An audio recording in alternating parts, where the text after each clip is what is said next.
tonight we are doing the extra serious edition of Just Joshing. And as you can see, my partner in crime tonight is Chad Perkins. He is ready. He is extra serious, extra ready to rock, extra for go time, right? I am extra serious. My Extra. face right now is very serious. Very. I can, like, guys, seriously, it literally, the screen threatened to crack just for a second from the intense glare he was giving it. It does. Yes, that's actually my power. It's actually my ugly mug that's making the screen crack. But yes, it's the actual seriousness. Listen, Chad, you got to go with intimidation with fear. Right. Right? Most people are going to be listening to this show. You got to give yourself extra credit while you're doing it, right? All right, grr, I'm scared. That's got to be like the least scariest thing I've ever heard on this show. And I've heard a lot of things on this show. That's fair. Like I said, I'm very serious, very scary. Yeah, that's right. Very well. I think we kind of like Well, I actually was wanting to do that intro because I wanted to see how long it would take for me to crack you, right? And not very long. No, I did it within 65 seconds, dude. I don't know where to go from here. Like, oh shit, I guess I gotta actually do a show now. Yep. Nope. Now well, I mean, we don't have to. We could go drink. I would love that, but we're not in the same city, so we can't really do that. Like, I'm in Calgary. Where's that?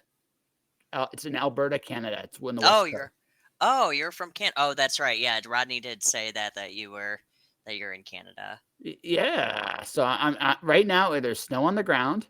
Oh. Yeah, Calgary winter always comes early. We get like our first snowfall typically in October. Ooh. Sometimes it's September. Mm-hmm.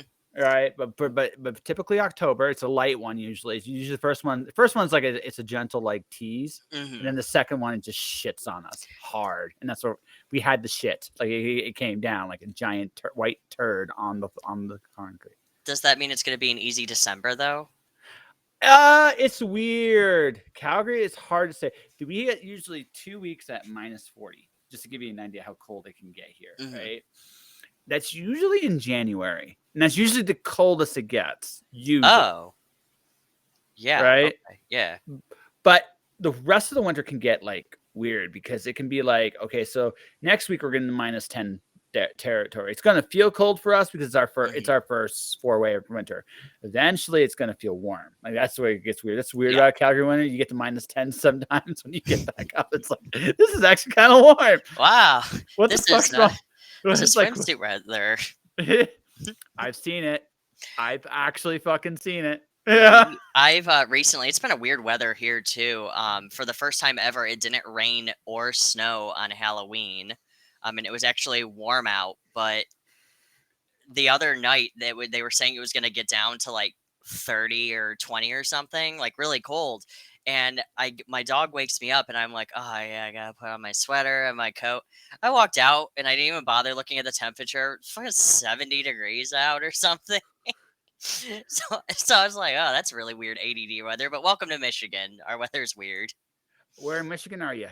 Ann Arbor. Okay, 45. I know the area quite well. My family's in Redford, Michigan, so not that far from you. Really? I actually grew up in Westland, so about 15 wow. Yeah. So I know that area really well. All right. That is like suburbs. Like I mean, yep. Like maybe Southfield is more like white picket, like suburbia than Westland. That's about it. Yep. Right. Novi kind of doesn't count because it's sort of in its own little outskirts. And Farmington is a whole dimension. Yeah, kind of, yeah. Yeah. And then there's like Farmington Hills, which also doesn't really count. It's just like it's like basically for folks listening, it is Westland, Livonia, Redford is just, and then there's Detroit proper. Redford, the only reason even Redford's even mentioned at all, honestly, it's that last little bit of suburbia before you go into the jungle that is Detroit. Yep. Detroit's not that bad though. No, it depends on where. Like actually, like Detroit, like honestly, when you're around like Telegraph Road, Outer Drive, it's not bad at all. Yeah. It's when you get into like basically I call it the downtown, around anything around downtown Detroit, like that all those areas are bad. Like they're how to put this, holes, Yeah. right? Yeah. Anything that's like in the Heidelberg area is pretty bad. But if you're ever near like the Renaissance Center or the Ren Center or like the border or the casinos, you're fine. Oh no, Yeah. actually, believe it or not, it's like the most policed area in all of Detroit is that R- area right there. No, really? yeah, no, seriously. Like when we okay, now this is pre-pandemic because for reasons, but we used to bus. I used to live in Windsor, Ontario, so the bus Mhm. that goes right into the casino, the Ren Center, and all that stuff downtown, Mhm. right?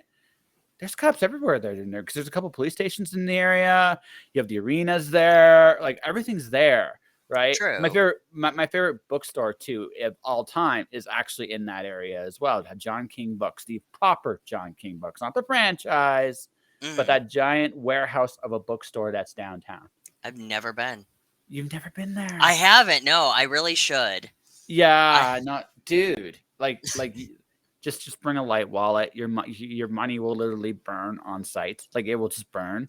You'll be yeah. like, you'll be going in there. You'll be like, oh my god, there's so many books here. Your wallet's like, oh no, no. My wife is gonna be like, "Honey, what did you do?" I'm like, "I took out a second mortgage. I bought the whole warehouse." That would be impressive. Because There are legit millions of books in there. That would be ultra impressive. I've been in I, that basement. I've been in his basement where he's like got the books coming. mhm, That is his basement. Let's forget the other floors of this bookstore for just a second. mhm. His basement is bigger than most bookstores. Really? Yeah. Dang it. All right. Yeah. No. All right. End of interview. We're gonna go. Yeah. we're gonna go to the Well, no, you're not bookstore. going now because let's be honest, it ain't open now. And you do, and the Renaissance and the casinos are great during the day. At night, Sure. it's a little different. Yep. Right. But Vegas. tomorrow morning, Lafayette and Lodge Freeway, that's where you're gonna be, man. That's exactly where you're gonna be. I will head there because Yes. my boss doesn't care what I do.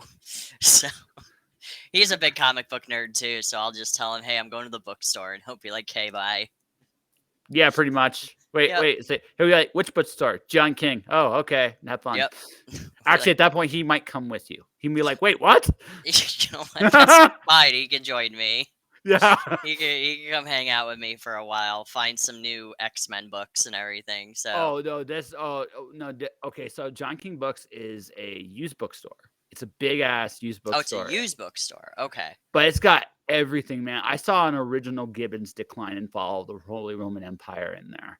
Oh, okay. How much was Yeah. it? So what? Did you Oh ask god, how much it was? no, because Oh, I okay. knew. I listen. I don't want. Listen, we both know this, okay? There are some books that are beautiful to look at, and you Yep. don't want to look at their price because here's the thing. This is the thing. The price will make you put you in tears, and you will still think about buying Yep. it. Yep. You will look at it, and I do this all the time, where I'll be like, "Wait, how much is it? You know what? That's not that bad." Yeah, no, Like exactly. when you think, but no, it is in fact really bad. Yes, it's So- really no. It's really bad. So you don't. So the way out is you don't ask those questions. right. So you don't put yourself into the line of temptation. Right. That's Yeah. right. That's the thing. Like you real like again, it's that is it, now I don't always win this. Like again, I'm a book whore too. Like I totally admit this. I have Yep. problems, right? I Me do have too. problems. Yeah. Like I'm looking at your again. I can't help but feel a little jealous. I'm not gonna lie, Oh. because most of my books are still in my books. Like I have most of my good graphic novels still in storage. I'm Mm, I'm I'm, I'm going through my paperback books first, yep. right? All my paperbacks and hardcovers. I'm deciding which ones to keep. And then I gotta tell you, that's harder than I thought it would be. Like it's a lot harder. Yeah.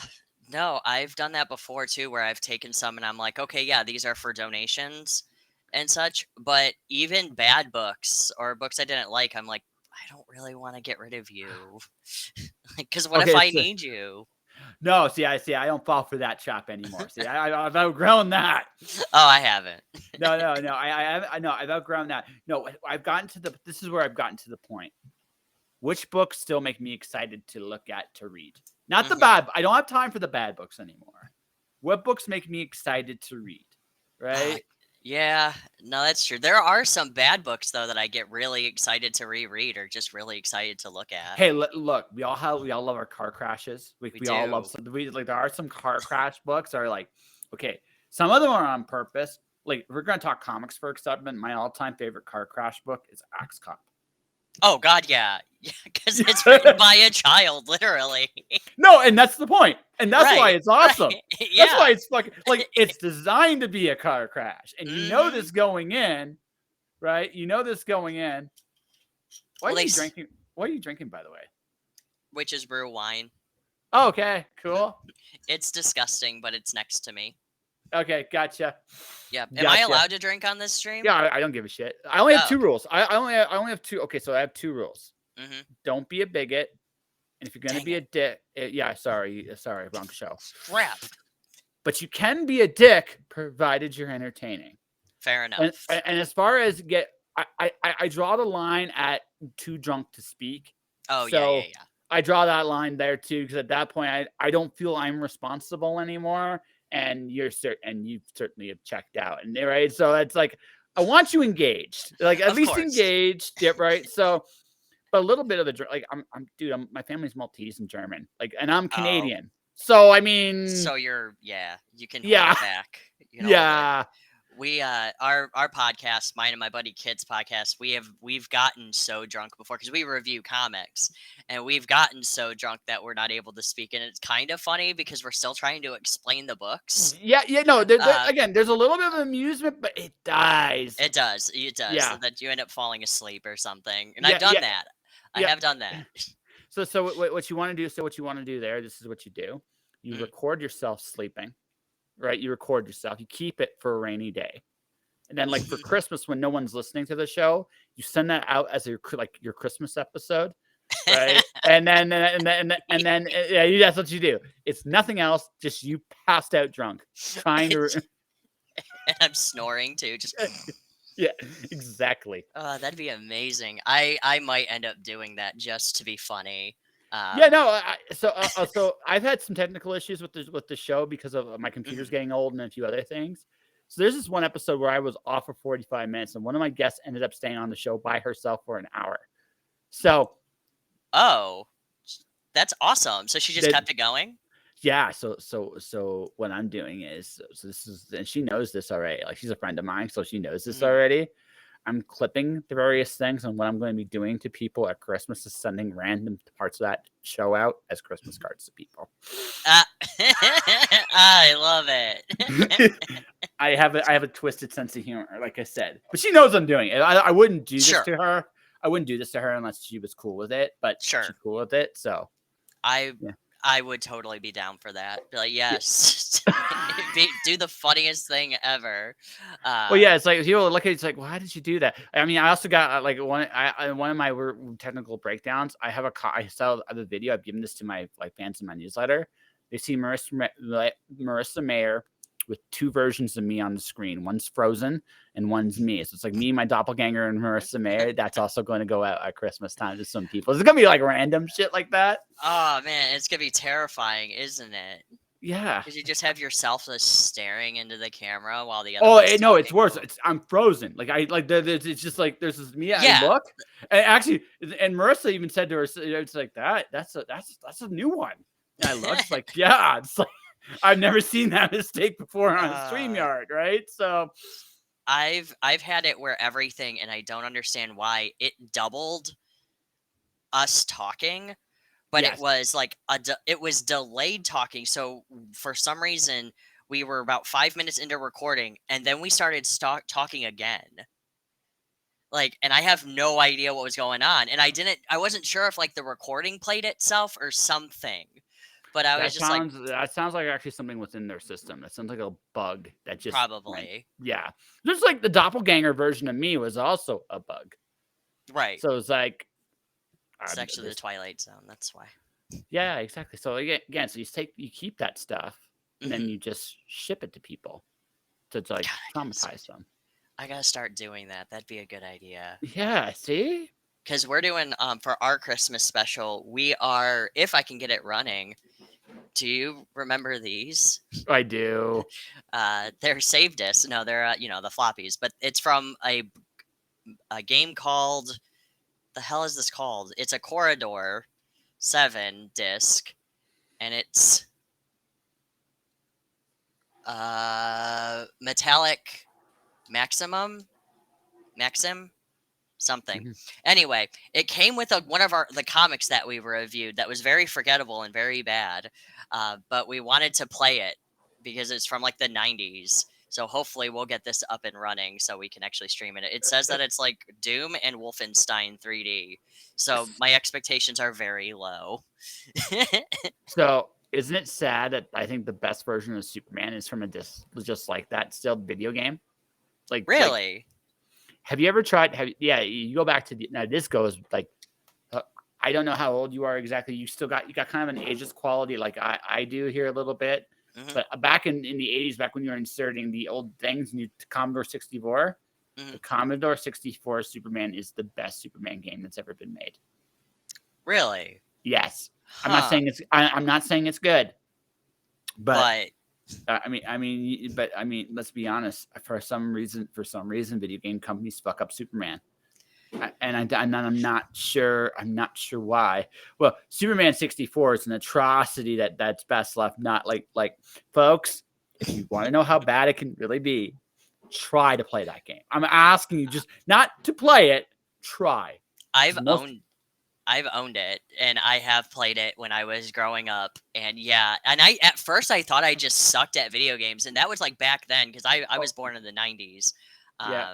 in 1990 exactly, but back then you didn't have people really to tell you that the game was buggy or glitchy or unfinished or anything Oh like yeah, that. yeah. It's especially if it's like one of your early experience playing it. You might think you suck. Then you Yep. play a really good. Then you play a really good game, and you just you come to this realization somewhere along the way that no, you didn't suck. That game blew chunks. Right. Or you just thought, oh, I'm really good at this game, but it turns out it's just really good. But yeah, no, then when you get older, you're like, oh no, I am pretty good or at least decent at video games. There are just bad games now. Yeah, and that one takes the cake. It is by far the worst Superman game. I still think one of the worst games I've ever played superhero wise was the Aquaman game for the That one's GameCube. that one's also bad. I still say it's better than Superman 64.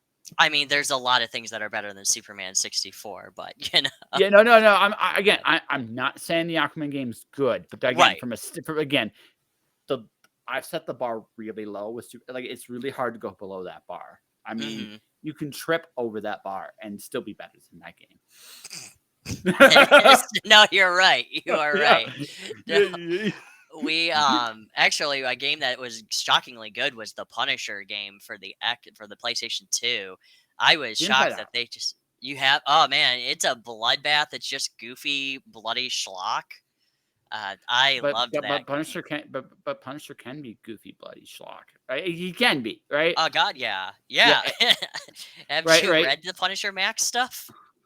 I have. I wouldn't call it exactly goofy, although I grant you he did use Spider-Man as a shield. So I can't really say it's entirely serious either. The Garth Ennis run, though, I think is it the Garth Ennis run where it has Barracuda, the really racist guy? Yes. Yeah, that guy is very good. Like that whole arc is very silly. Oh Uh, no. No, see, here's the thing about Garth Ennis. Garth Ennis does fantastic war stories. He loves war he stories. does. He loves war stories. Johnny Red is one of my favorite things he's done. It's not his best thing, but it's something I thought he loved that franchise. You could tell. Mhm. But superheroes, like Mm. he okay, there are a couple he can do. Like I actually think he has a good Thor run in him. Because Thor doesn't have to be a traditional superhero run. It can be whatever you want it to be, Whatever you want. I really. mean, look at Donny Cates' Thor. It's like Yeah, incredibly different than most of the stuff that yeah. you see Again, now. right? So I mean, so you look at it like that, right? And you'd be like, okay, that's pretty cool, right? So I think he could do Thor, but Mhm. or also I want to see a Garth Ennis Superman story, and that's because I don't.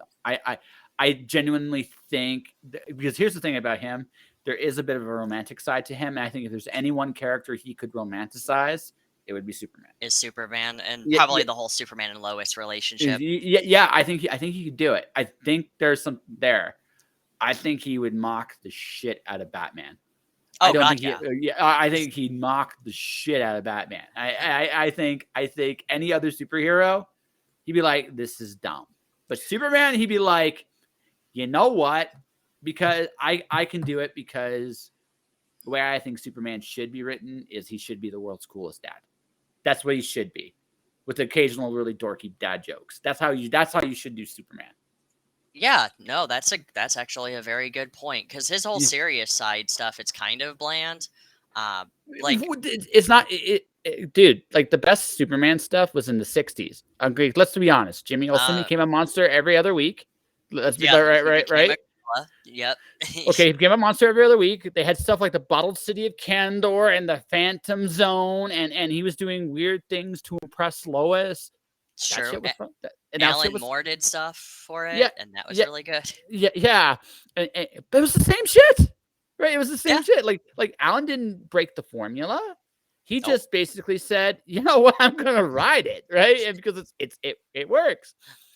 You don't need to make Superman shouldn't be the super serious dark shit. No, what he should be actually is he should be the world's coolest dad, aka a bit of a dork, and he Yeah. and in on his own joke, he knows he's a dork. And I think you'd have some fun. You could have some real fun with that. I would really like to see that, now that you're saying that out loud, because the closest thing that we have right now, have you read the webtoon Gotham Adventures? I haven't read it. No. It's just Bruce Wayne being a huge salty butthead, where everybody likes all the other superheroes more than Batman, but it's about all his sidekicks doing stuff and like just going on really big adventures, and also just being the biggest goofballs. There's an entire episode where everybody buys Justice League stuff, but nobody buys Batman stuff. Like, all of his sidekicks just come in with Wonder Woman and Green Arrow, and one of them, he just goes, "Really, Black Canary? Really?" Like, there's like, what? There's one where it's I think it was Batgirl, who is just trying to find her missing sandwich, and she thinks that Dick Grayson ate it. It's a really funny story, and it's just everybody being huge goofballs. And I would love to see more of that. Well, okay, so my example of like Superman, the funny Superman, is Harley Quinn animated series. They have fun. Oh God, yeah. They have so much fun with him, and everybody's in. And I think Superman is even in on his own joke. Like he's like.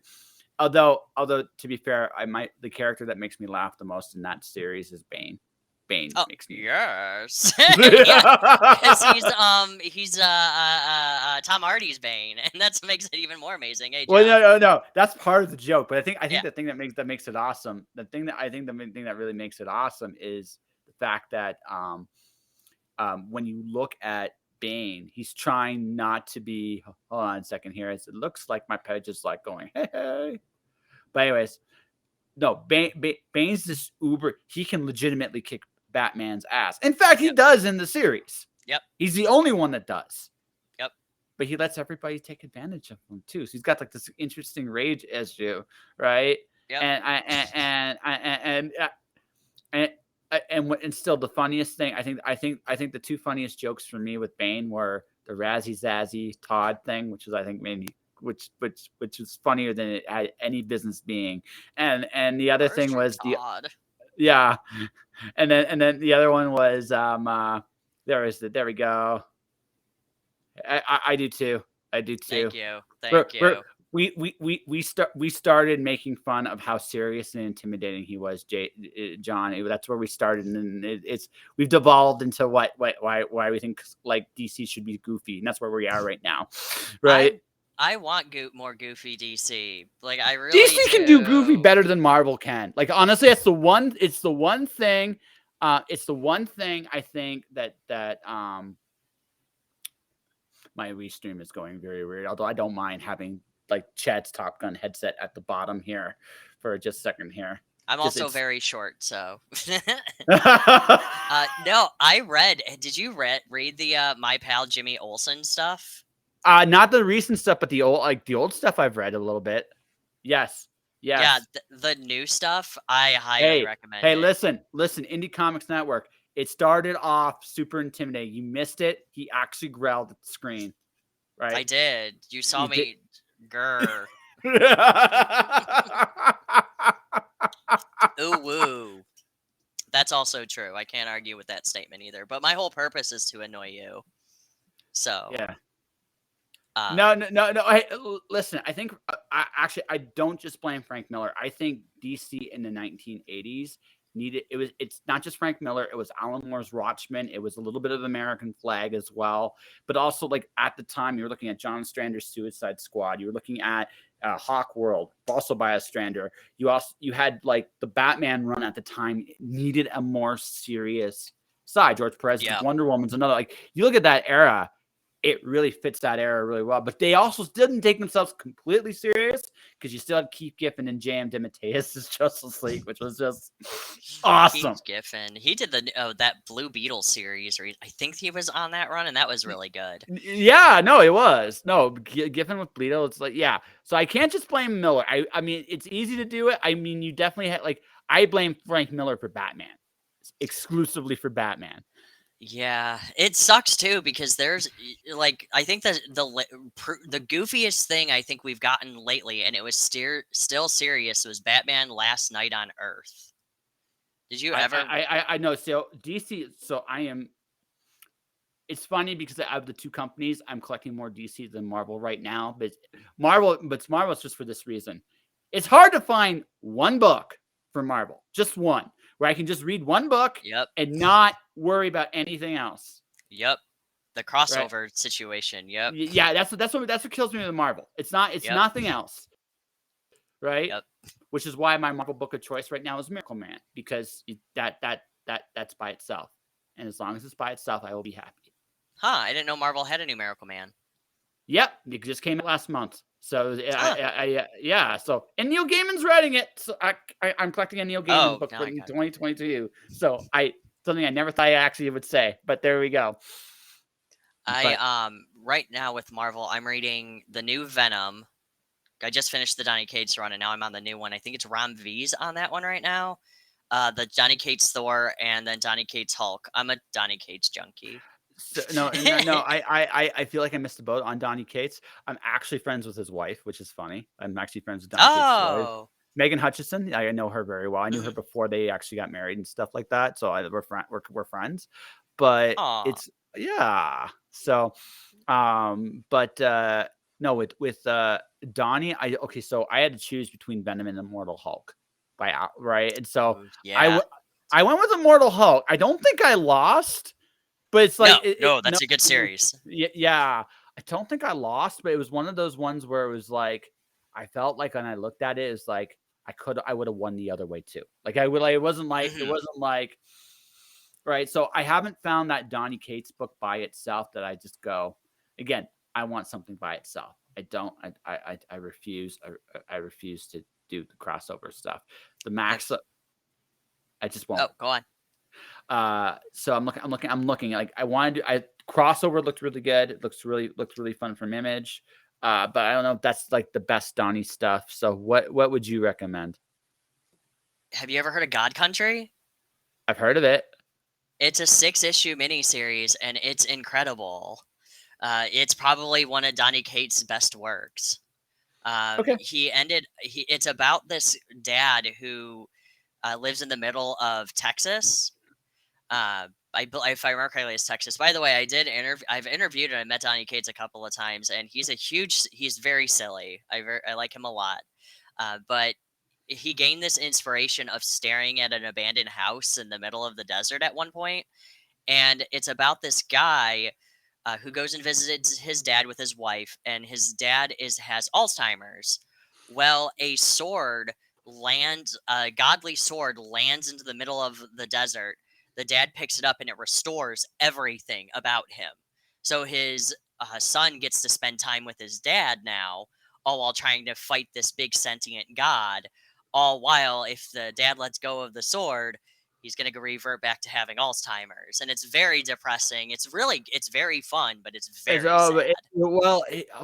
That sounds really good actually, because it's Very not good. just depressing, it's human. Hmm. Because get your dad back the way you remember him, and that's a wonderful thing, but deep down it's doomed because he can't hold that sword. Even at the best of circumstances, Yep. sooner or later He can't. he's got to let go of that sword at some point. And Yep. so I It's mean, it sounds like God's country is actually about coming to terms with your own death. Yeah, yeah. I mean, without going into spoilers, yeah. I mean, yeah, that's what there's it a lot sounds of, like. and also coming into your own morality, like death and your own morality, and coming More, into more, terms of this is something. And Alzheimer's is scary. Let's yeah. be real here. Like dementia and Oh, Alzheimer's is a no, no, scary no, no, thing. no, no. So Like of all the diseases on the planet, the brain, like that one's probably the most terrifying. All like cancer, I'm not honestly that scared of it, and I know that sounds like sure, really, really, really heartless, but the reality is like there's an acceptance that you're like I've accepted that I'm going to die. sure. Yep. But the idea of watching the pieces of myself slowly disappear, and in Is very time terrifying. it's terrifying. And here's the worst part: you realize you're gonna wake up one day and not care. And Yep. that's when it's too late. Like, there's no going Yep. back, and that's the horrifying part. And then everybody has to watch you forget them. Yeah. Like, imagine forgetting your wife and your kids, and you wake up one day and you don't know left from right? Like, it's a terrifyingly suffocating disease, and Donny Cates, I think, really nailed like that type of story. Man, now I'm making myself sick. Well, see, you uh, went there. You went there, so I you did, you I did, I did. But you asked yeah. for a good Donny Cates story, so it's Yeah, like, yeah, yeah, no, because again, I feel like I haven't really explored his again, I don't want the Marvel crossover. That's what kills me with Marvel. Marvel had just good standalone books with like mhm. a good like have great creative teams. Let them Yeah, just do their own stuff for a, that's and no, you're right, and that's why I collect a lot of the DC Black Label stuff too, is because a lot of it is just standalone. So you have like the Hellblazer run, I think it's Heaven and Hell. You have Dead Earth Wonder Woman. Um, you have that Suicide Squad one that I don't think ever actually finished. Now that I think about it, yeah, I don't think they actually released a hardback of that one. Anyway, but my point is that they're just all standalone. With Marvel, I'm only reading Venom, uh, Hulk, and then Thor because I don't have to read anything else. They're pretty standalone. Now, Donny Cates' Venom, you had to read a bunch of other stuff yeah, too because there was that that big was the other highlight. Yeah, turnoff. yeah. That was the turnoff Um, with that one. No, Thor, I kind of feel like it's the same thing right now. It's like there's all the things going on with him. So mhm, right, and that's the thing. And Hulk, I had my Immortal Hulk run. That's the thing. I've had my Hulk story. I don't want to stick around anymore. I just kind sure. of want to do, and that's the thing. So for me, DC, like I grew up reading Green Lantern. Like that was my bed. There's no Green Lantern book right now with me. Yeah. Yeah, I have the nice, orange and red lanterns. Hell yeah. nice. I'm a green and blue guy. That's who I am as on the color core. I do have some red in me, but I'm green and blue at heart there. So, but no, that was my series. That was my series. There is no Green Lantern book right now. There are 20 Batman books right now, and I hate Yep. them all. Yep. I Nope. hate them all. Batman has become the equivalent of Wolverine and Deadpool, which is like that's what he's become, and I I Yep. I I don't want anything to do with it. But they won't let me do anything else over there, so it's just like, fuck. Yep. The only thing I'm reading on DC right now is the new Harley Quinn run and the Yep. Flash. So the new Harley Quinn run, so the initial run, Riley just left the book to do Robin, so I'm reading that just because Riley's on Robin because Riley's on that book. But Is that the one with Joshua Williamson? No, it's the Josh Williamson's doing Damien, Riley's That doing one's Tim Drake. okay because I think Damien just ended, didn't it? Yeah, it's coming to, or if it's not ending, it's coming to an end, right? So Okay. this is now the Tim Drake Robin, right? Which I'm right now I'm undecided if it's a good book because it's not quite the Tim Drake I remember reading back in the Red Hmm. Robin days. But Riley's doing the book, so I'll be on the book as long as Riley's on the book. So Yeah. He's a I like friend. Riley's art. Yeah. I knew, like I said, Riley's really good, and Stephanie Phillips is my secret Canadian buddy out of Florida. So it's Oh, like yeah, she likes hockey and Tim Hortons, so she's secretly Canadian. I The way feel that's just the that. way it is. So I I was a fan also of love both Tim of them. Hortons. So I was a fan of both of them, which is Hmm. why I read Harley, and that's why I'm still reading Harley. Is because I think Stephanie Phillips is one of the better writers in DC right now.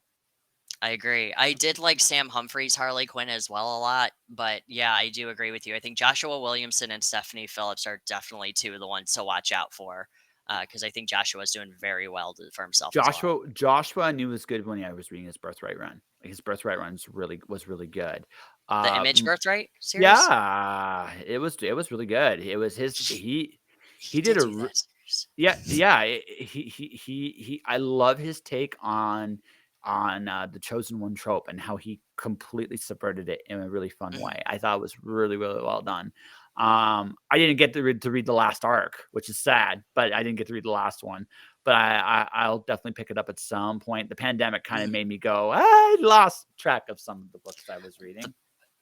Same here. The pandemic actually, when they closed, I got so far behind that there is still stuff they haven't missed. Donny Cates's Redneck, the final volume, isn't even out yet, and Yeah. that's been out. I think that's a year behind, and then the fourth volume of Justice League Dark, the Ram V run, uh, that has actually been since the pandemic, since 2019, has been on back order.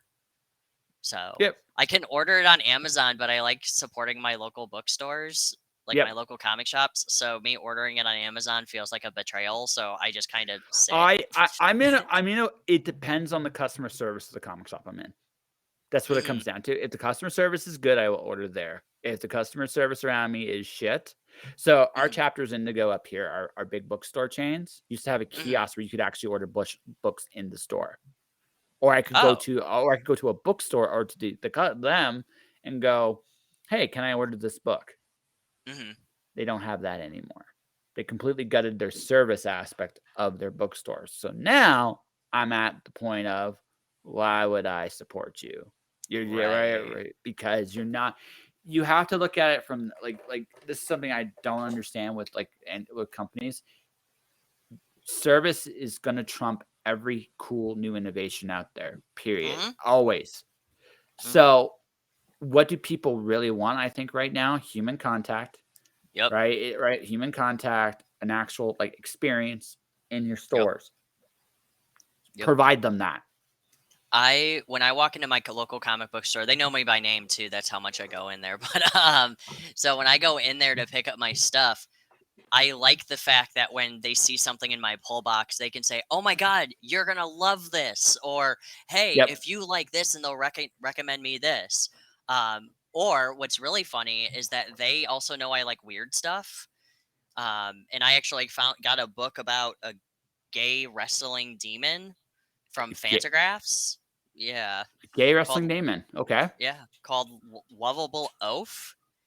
And the woman, the owner of the bookstore was like, "Do you know what this is?" And I'm like, "Nope, but it looks cool." And I failed to open it.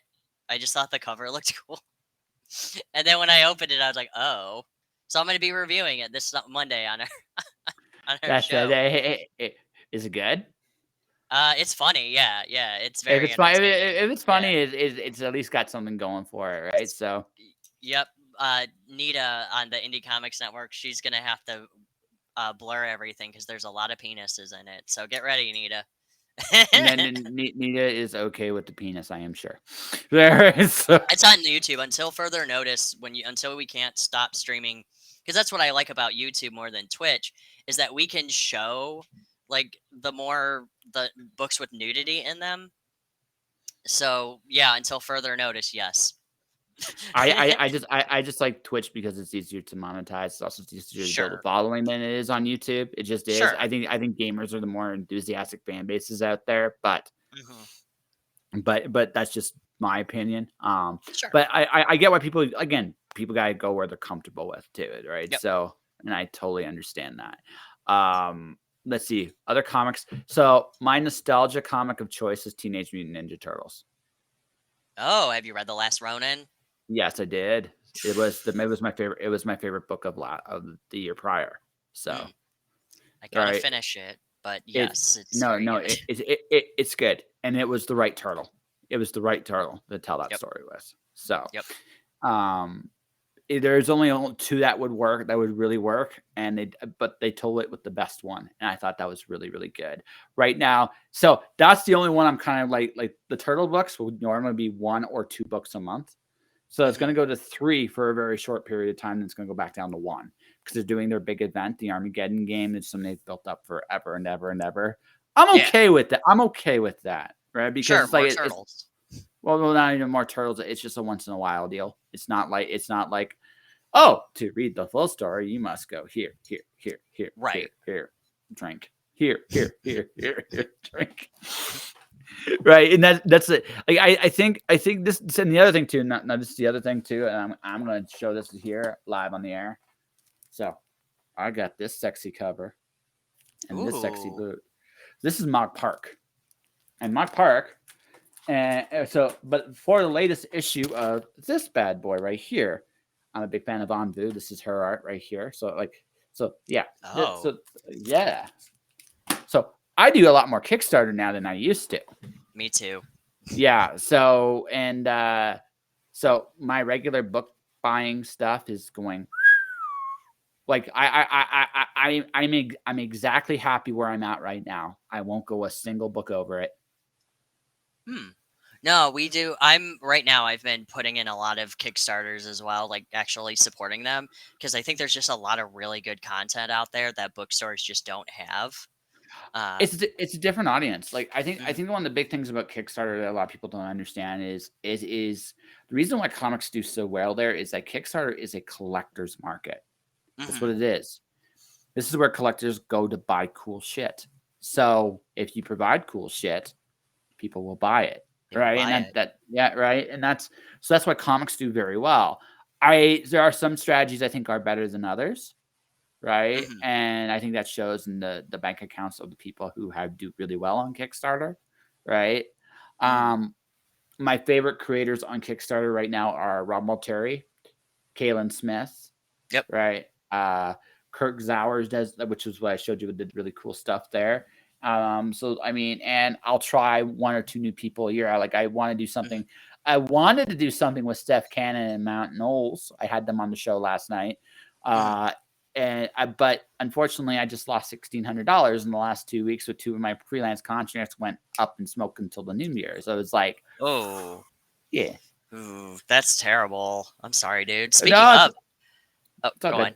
It's all good. It's part of the game. It's just the way it is. Yeah. We ended up for my Kickstarter, we actually have Kaylin Smith on as a cover as Yes. well. So she does have the hero we need cover, and she's a wonderful person to work with. And I did just get the survey for her For Goodness Sake book, so because I do collect a lot of her stuff. Um, Plume is her one of John, my favorite oh, books go on. ever. Plume, Plume is one yep. of my favorite books ever. It is a great series. I was table buddies with her at a Michigan con because she's from Yeah, Lansing. yeah, she lives in So Lansing. yeah, I know where so she yeah, lives. So but her and I were actually next to each other at as table buddies, and we were just drinking beer the whole time because we were so bored. yeah. Responsibly, of course, but like it was nice. It was her I and her listen. husband. So I don't judge. Like I made a promise to Kaylin Smith. You'll appreciate this. I've told the story on the podcast before. Because the first time I saw her, she has like the super scally face, like yep, super scally face. I told her, "Do you want my lunch money? Because I might just give it to you." Right. So, yes, right. So I call her my lunch money buddy. Right. So what's going to happen is when we do sit at the same convention at some point, she's legitimately going to shake me down. And then it gets even better. So then I'm going to add to the joke. She's going to shake me down for Canadian loonies and toonies. uh, So she's good. I love it. She Good. she's sweet enough to pull this off. She's nice enough to actually, and she's got a good sense of humor about herself too, which is She why she does. rocks, right? And I also think she'd enjoy pulling off the scowl, and also I think the idea of shaking me down is got some appeal because I was I literally, agree. yeah, you She's want not to a big person. Like she's not big either. no, I Like know. when I you think see her, I she's think a little. She's little, but she, yeah, it'd be really funny. Yeah, just like the challenge honestly is going to be like how I hang myself up long enough for her to look like she's shaking me down for a that's the biggest challenge because that once you get that picture, it's done. Like you can do the joke, right? And Hmm. then because the rest of the joke would be just her grabbing Canadian coins and looking at me with an even eviler scowl, right? As I'm laying there going, oh no. She's like, yes, I could use all this money. I don't know where or how, but I can. No, uh, she's like, this is Canadian money. I can't use this anywhere here. oh, I beat up this person for no reason. So she Uh, beat me up. Yeah, exactly. I think we that's the answer. she did that. She did that cover for John Westhoff's Drumsticks of Doom, and man, that No, she is such a great artist. she's been no, like like the cool thing when I've chatted with her about doing stuff is I realized with her, she's so happy with where she is in the comic creative field, and she's Hmm. established her own stuff, but she loves doing covers. Again, that's her break from her own stuff. It's like, hey, I'll do something silly. I'm Yep. actually talking. So my first Kickstarter, I once, like I said, we'll see. I mean, I'll be looking for clients to make videos and stuff for the next Kickstarters and stuff like that, Hmm. and or other advertising things I do. So if I get some of those, what I'll do is again, I've already quietly talked to a couple artists to hire for my first Kickstarter. And one of them, I did talk to her. She's like I said, she's tentatively have said yes. Now, obviously, business is business, but Sure. yeah. She's also too, and I know people are like, "Ah, she's probably expensive." I don't price quote anybody because it's always different, but she's very reasonably. I would say she's very reasonable. So her just approach her, and it's not that painful. I promise. Like Nope. her prices are good, and she's also very sweet to work with. Yeah, and sweet professional. Just make sure you have your ducks in a row. Like I said, Yep. I want it to be a good experience when I work with her. I don't want her to literally beat me up because she probably could. She could beat me up too, and I don't want to see how badly. So Yeah, you know. no. So I mean, what happened? I fell down the stairs. Okay, I fell down the I stairs. fell down the stairs. Yeah. No, speaking of great artists, I'm currently on a um, Mike Allred kick for like the past 2 months, My God, and it's fantastic. I actually didn't like him at first, and I kind of slapped myself. Like if I go back in time when I first started getting into comics and everything, I was like, man, this guy is terrible. Nope. But I didn't know any better, because you're starting out. And then as I went on and I read iZombie and his Mad series and other stuff, I was like, oh no, I really like you. Oh, and his art ops too. His Vertigo, that one series that nobody read. That's when I actually was just like, I think Mike Allred is like one of my favorite artists now, because that book is gorgeous. So my favorite artist in the industry, Colleen Doran. Hmm. Doesn't do a lot of mainstream stuff anymore, but what she's doing right now is good enough, right? I mean, if Sure. you know what she's doing. Um, Neil Gaiman, she's one of Neil Gaiman's best collaborators right now, and they're doing some really cool stuff with Dark Horse, and she's killing it. She's a great graphic novelist. Did she Terry do Moore, that painted book recently? which one? With the one with Neil Gaiman? Shoot, what's it called? It's done in watercolor. Maybe it wasn't her. But It might do you, be. It might be. She's got a pretty diverse it's range. about the old woman and the prince. I don't I don't know. remember. I Troll don't remember the Bridge term. No, I don't think it is. But anyway, continue. or Snow Glass Apples. There's another one. Like she's done like a few of his short stories that have been adapted into comics. So that's what she's doing right now. Terry Moore. I think Terry Moore is great. I like And Terry Moore. yeah, a lot of people don't. He always slips under the radar, and he's actually really good. I just reviewed Parker Girls for my column at First Comics, and I basically can sum up the entire first two issues in 2 words. Poor Mark. I actually felt sorry for him at the end of issue 2. Hmm. Right. And Mark's not even a main character; he's just a side character. I think Terry decided to abuse as much as he possibly could around all the protagonists and the antagonists. But at the end of the second issue, I was like, okay, I actually feel sorry for you. Like everything you've gone through. Actually, it's Chivalry is the book that I was thinking of. I don't know if she did that one. She's done She Snow did. Glass. Oh, she did? Yep. I'm Okay, actually, yeah, I'm I'm looking not at saying it. she couldn't do it. I mean, she did Manga Man, and that looks really good too. But Yeah, yeah, it was Chivalry. My buddy Kit, he actually just recently reviewed that on our show, and it was very pretty. Uh, Rob no, it's Gilroy is my all-time favorite artist, though. Next, and Ben Temple Smith. So Barry Windsor Smith for me. George Perez, Jack Kirby.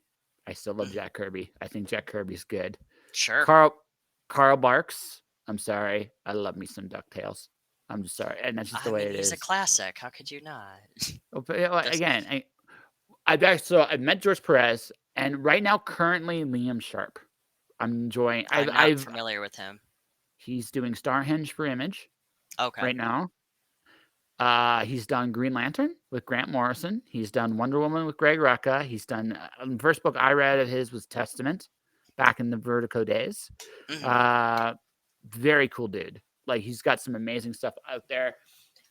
I think what makes me salty about the no Green Lantern book right now. You had N.K. Jemisin doing Far Sector, which was an amazing book.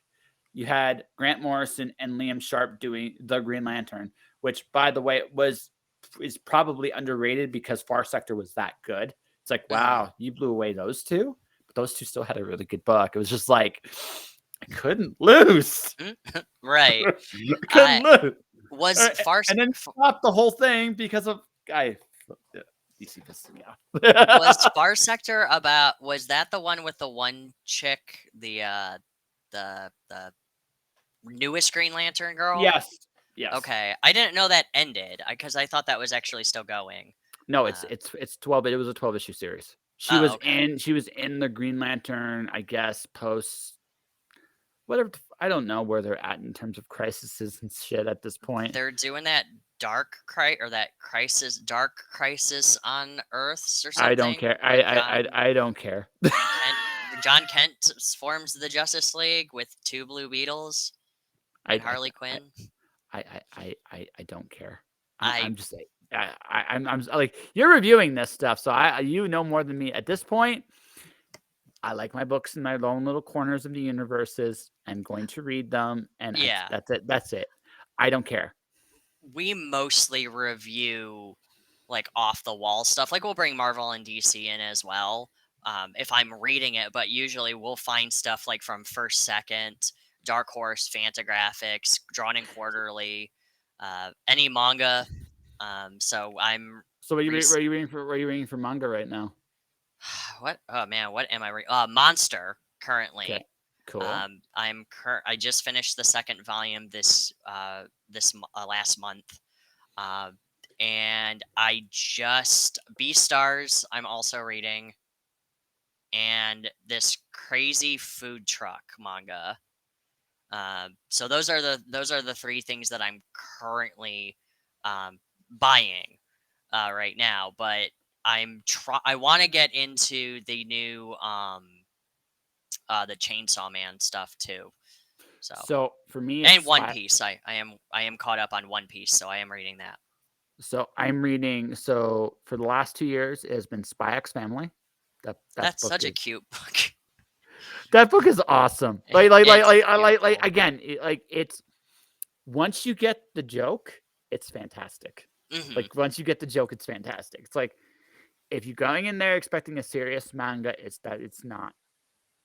No, What you have to remember is that the protagonist is primarily a 5-year-old girl that can read minds and doesn't understand what's going on. well, And and once you understand that, it's great. your main guy too is he acts like he's serious, but he's also a huge idiot. Well, no, they're all Like idiots. they're That's the all, best.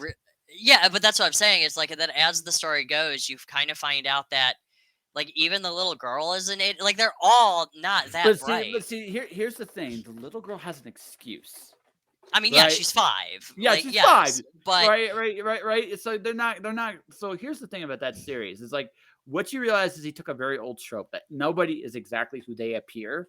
And he took it to the nth degree with all of the characters, all of them, mhm, even the dog, even the freaking dog of all things. it's a My dog that can favorite, see the future. yes, the dog can see the future. My favorite thing, I can say this here because I have a friend of mine, so I hope she won't listen to this too soon. Um, my favorite episode is the dog escaping to avoid dying from yours cooking.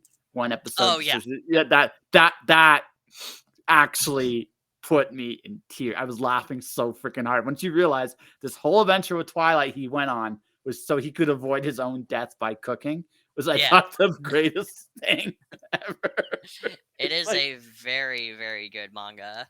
yeah, Um, so just that one. I'm more into like so classically Full Metal Alchemist is my favorite manga of all time. sure, Just that you're right, right? And I don't, and nobody argues with that one. It's like, you know what? That's a good choice. sure. So, but right now, I enjoyed Grand Blue Fantasy. That may also have to do with the fact that my card game of choice right now is Shadowverse. That might have something to do with that, but it's got an old school Final Fantasy 6, 7 feel. And Mhm. it just hits me in the right buttons because for that reason. So I like those kind of mangas, right, as well. And beyond that, it's light novels like a class, or it's stuff like Classroom of the Elite, or it's stuff like Code GS, right? Mhm. So I'm somewhere there, but I am veering more and more into silly shit as I get older. I don't know if that's a sign that I've grown mature or immature. I will let you judge that. Probably both. And that's Yeah, not a yeah, like no, I get it cuz I like do you know Shoha Shoten?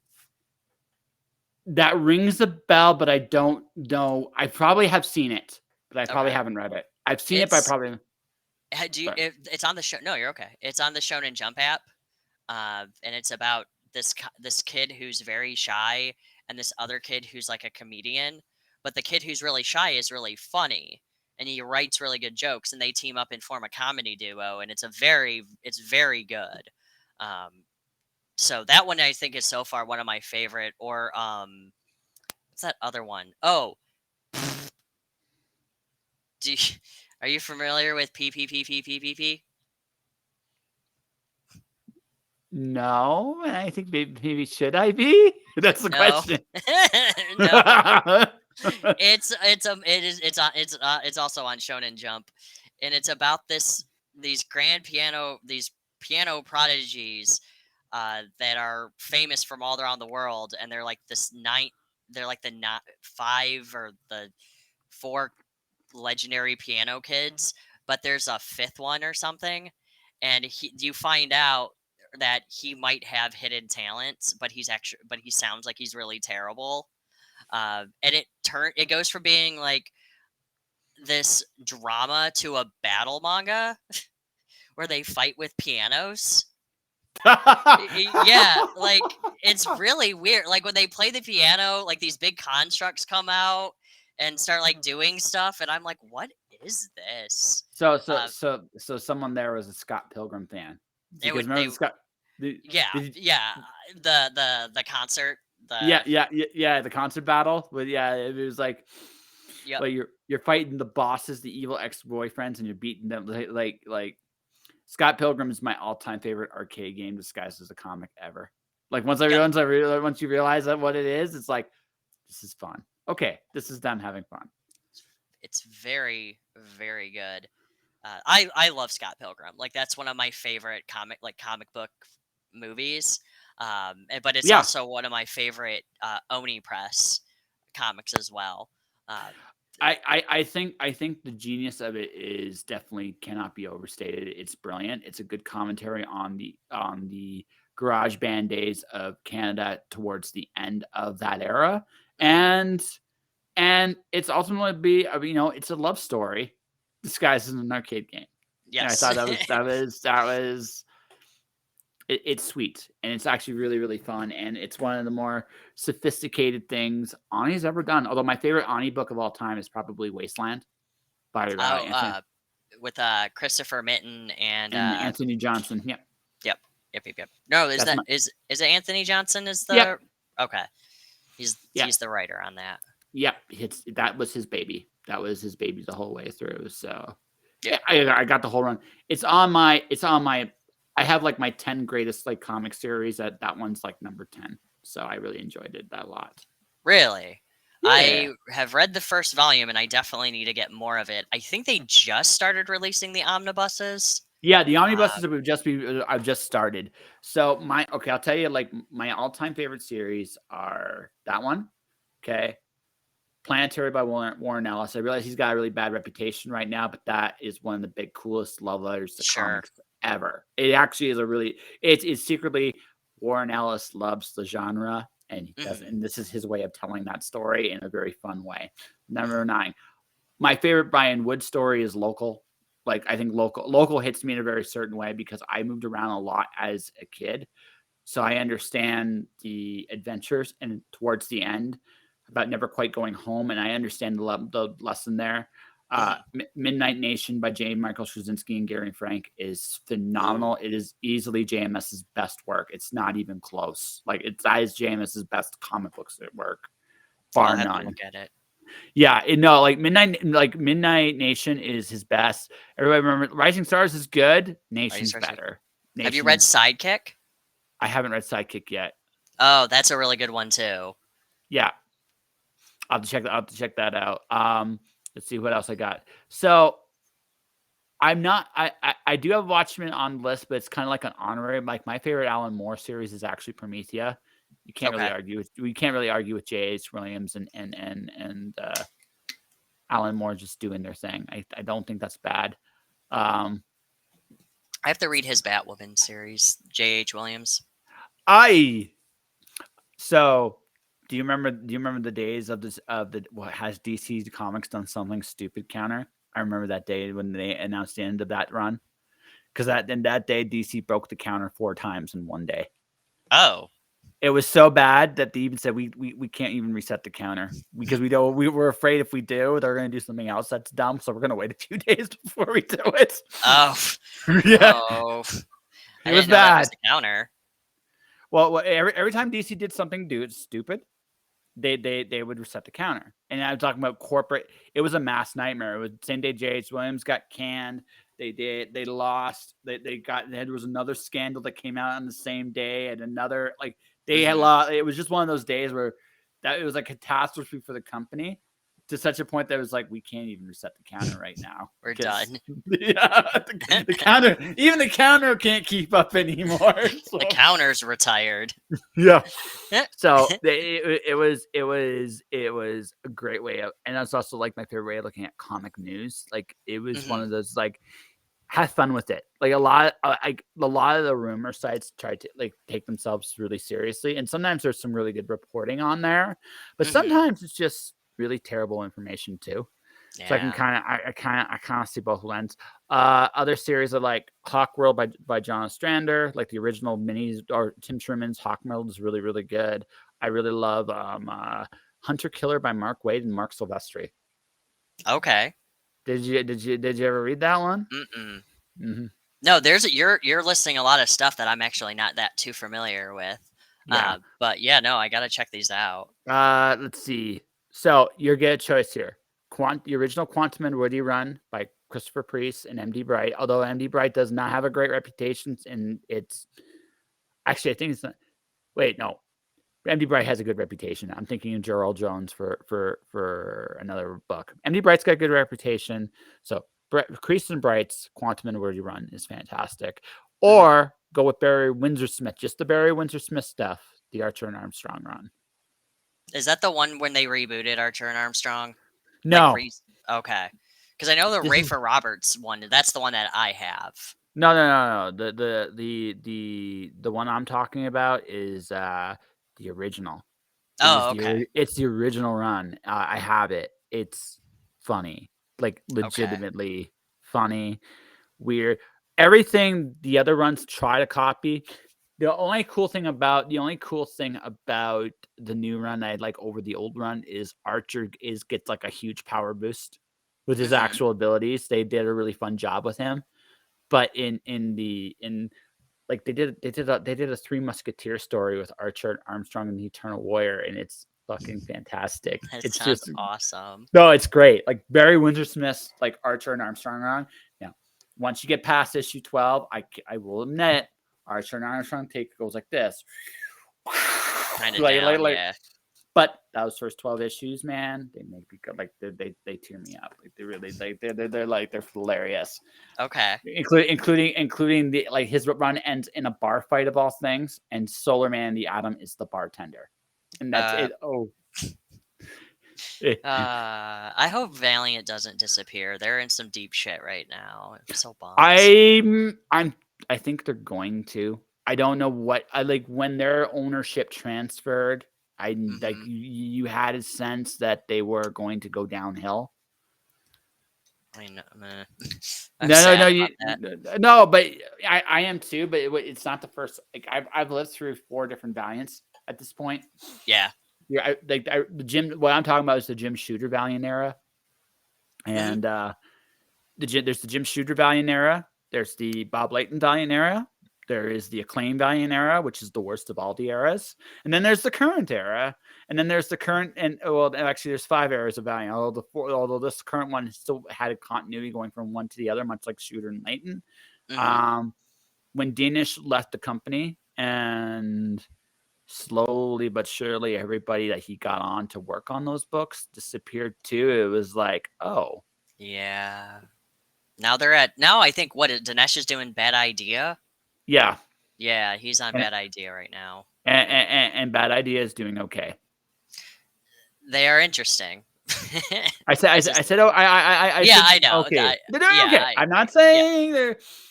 I think Valiant, like, okay, so I'll be thankful for the Danish run because I got a Matt Kint Ninjak run, which was fantastic. Or Ninja K. That was fantastic. And I'm also going to thank him for Robert Venditti's Exo Man War run. That's my favorite Exo run ever, and it's great. I liked the Rafer Roberts Archer and Armstrong, and then there was Dysart's Bloodshot run was really good. Dysart did a Bloodshot run? I think it's Dysart. He did the Bloodshot. I gotta double check. Was it Dysart? I don't think it's Dysart. It was around that time where Dysart did Harbinger, which was okay. Okay. Yeah. Then it was one of the Bloodshot runs. It was the one before Lemire's run. Oh, was it 2015? Crap. Yeah, I can't remember offhand who did it. And then you have the movie that came out, and that was terrible. So, hey, listen. Don't judge. Let Hollywood listen. If Hollywood gives you money, you take it and you try not to cry. Oh, I'm not knocking it. I would 100% do that. Yeah. You're like, I'm a whore too. Give me my money, sir. Right. Like, I can't knock them of that. If everybody's like, oh, they killed the character, I'm like, yeah, but like, Valiant gets to survive. Like, that's awesome. Thank you. Yes.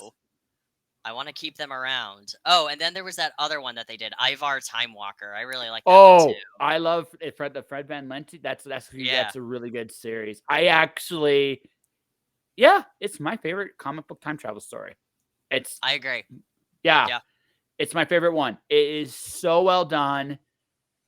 And when you realize what happens, which it hits you when it happens, what this is really about, and you're like, this is so sad, but so good.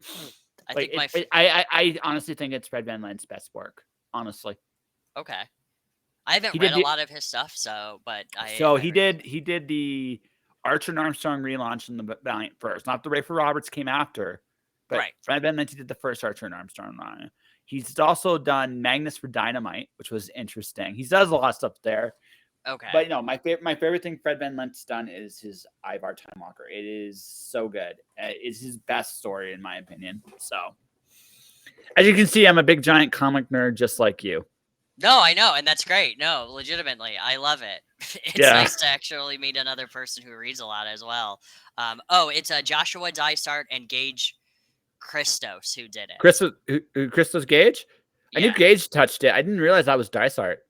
It looks like he co-wrote or he did a couple of things for it. Okay. Yeah, because I was like, I swear, I thought I was going crazy. The Lemire run of Bloodshot was really interesting. Yes. I didn't. I kind of like the fact that it was Bloodshot kind of losing his mind and going on a weird psychedelic trip and seeing blood squirt, the little 2D character. And I thought that was really funny. But as I was reading it, it didn't feel like Bloodshot a lot of the times, No. but it's still a very good story. Yes. Chew, though, I think my all-time favorite comic is still Chew. Well, that'll never be beaten. Never say never. So Black Hammer almost beat it, but it didn't. it's okay. Like I said, you'll find something. No, like I'd say. So my number one series of all time. I really, really dug Immortal Hulk. I really, really dug Saga from the modern stuff, from the old stuff. Hawkworld is John Ostrander's Hawkworld is brilliant. Like it's just absolutely brilliant. But if I had to pick just one, I would have to go, if I'm going to talk about like the emotional impact stuff for me. Shit, man, it's hard. It is hard. It is hard. Either Clone. Transmetropolitan by Warren Ellis. Okay. That's a really brilliant book. The Sandman by Neil Gaiman. Also a really fucking brilliant book. No, I'll just go with the Sandman. Okay. I'll just go with the classic. Classic. Yeah. I've been around long enough. I love other books I really enjoy. Like I'm a big fan of stuff like Distant Soil by Colleen Duran's really good. Star Child by James A. Owen's really good. There's some really, really good stuff in comics historically, and some stuff that actually translates even better as you get older. It was Kit's doing right now his reviews of Brian Wood's DMX. It's okay. I'm not as crazy about DMZ. DMZ, yeah, sorry. Yeah, DMX is the rapper. The rap group, DMZ, but he keeps saying on how relevant that story is now. Like as you read it, it's amazing where we're going nowadays, and you're like, yeah, it's gonna be about this utopian, like this is might actually happen in real life. Me personally, I've kind of come to the conclusion is we are heading towards decentralization. That's where we're going. So the question then becomes how we get there. Nuke it. Just nuke us. That's what we need. We need to start over. Okay. So here's the thing. I kind of look at it like a Tower of Babel thing. We're kind of in a modern Tower of Babel. The difference between the old one and the new one is we're not building a tower that touches the heaven. We are a tower of information connected to by a medium like this. We're talking like this right now. We're having a conversation like this. So the way to shut us down is simply you just turn the lights out. You don't even need a nuke. You just got to turn the lights out. Right. We're that fragile. And that's and so between now and when we turn the lights out, what happens? That's the question. Right. I don't know. I guess we all go crazy. Well, we're already there. As far as crazy. Go outside. I go outside. I've decided personally that the world is a magical place. And it will always be a magical place. So I'm going to go out and experience the world. That's what I'm here to do. The rest of it, I can talk about the doom and gloom of where we think it's all going to go. I think we all realize that the system we currently have does not work and it is working less and less every single day. So assuming we're not stupid enough to be talked into fighting each other, which that's an even bet at this point at best. But assuming even if nothing goes off, we decentralize because of technology, or we decentralize because the technology gets turned off.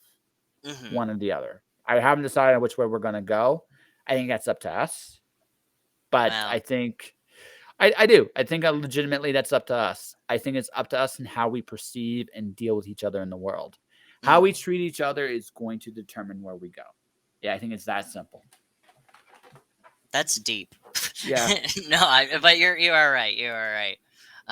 But it is amazing though how comics can really be relevant today Oh yeah. in any type of situation. Have you ever read Joe the Barbarian? I haven't read Joe the did I read Joe the Barbarian? I'm gonna say maybe. Oh, it's so good. It's No, kind no, of yeah, no. It's a maybe. I vaguely recall it. I've read a lot, as you can tell. So it's like I sure. remember, yeah, Sean Murphy, right? That's a Sean Murphy book, if I'm not Sean mistaken. Murphy with it's Grant Morrison with Sean Murphy as the art on Yeah, it. so there's a maybe. I am a big Grant Morrison fan. By the way, the other person you have to blame for ruining Batman is Grant Morrison. That's the other person you have to blame. No, all of his Batman stuff is terrible. No, I I did. No. Actually, it goes further than that. Did you ever read his Justice League run? no. His JLA run is fantastic. Mm. But unfortunately, that's where we were introduced to the Batman can be anything at trope. What's in that Oh. run? And the Mm. first time you see it is the first time it happened. It's why we all popped, and it was like the White Martian arc, right? So we didn't Mhm. know who this Hyper Clan was, but they kicked the shit out of the entire Justice League, and it was Yeah. down to just Batman against these guys. And you saw these guys wipe the floor with everybody, right? Mhm. And suddenly, a few pages later, Superman's getting tortured, by the way, with like kryptonite. It's kind of like it has a kind of a dark thing. Yeah. And this is when Superman still had long hair. So this is how far back this goes, right? Mhm. This is right. So then the next page after we in between the torture rounds, you see one of the Hyper Clan being hung by a batarang and goes, "I know your secret." And they're like, "Find him!" And then Batman spills the whole beans on who these guys actually are, and it was brilliant the Mhm. first time, right? It Mhm. was brilliant the first time because it was Batman. Because here's the other thing too, it was clever. It was done in a way, and there were hints throughout. Like Morrison's a very good writer. He does a lot of little small things in his scripts that a lot of Mhm. comic creators don't.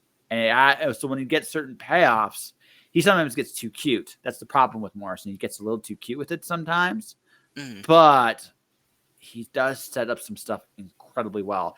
And that particular story, he made Batman look awesome, like why Batman fit on this team and belonged on this team in a way Mhm. that felt really good. Now, where it evolved to from there, Because Batman terrible. can do anything. Yes. So so blame Frank Miller for the darkness and blame Grant Morrison for giving him I can do anything. Blah blah Lovely. blah. And he's also like the center of everything. Dark Knight Metal. I'm sorry. I know people like that book, but it's such a joke. It was supposed to be a joke. That was the whole thing. I don't care.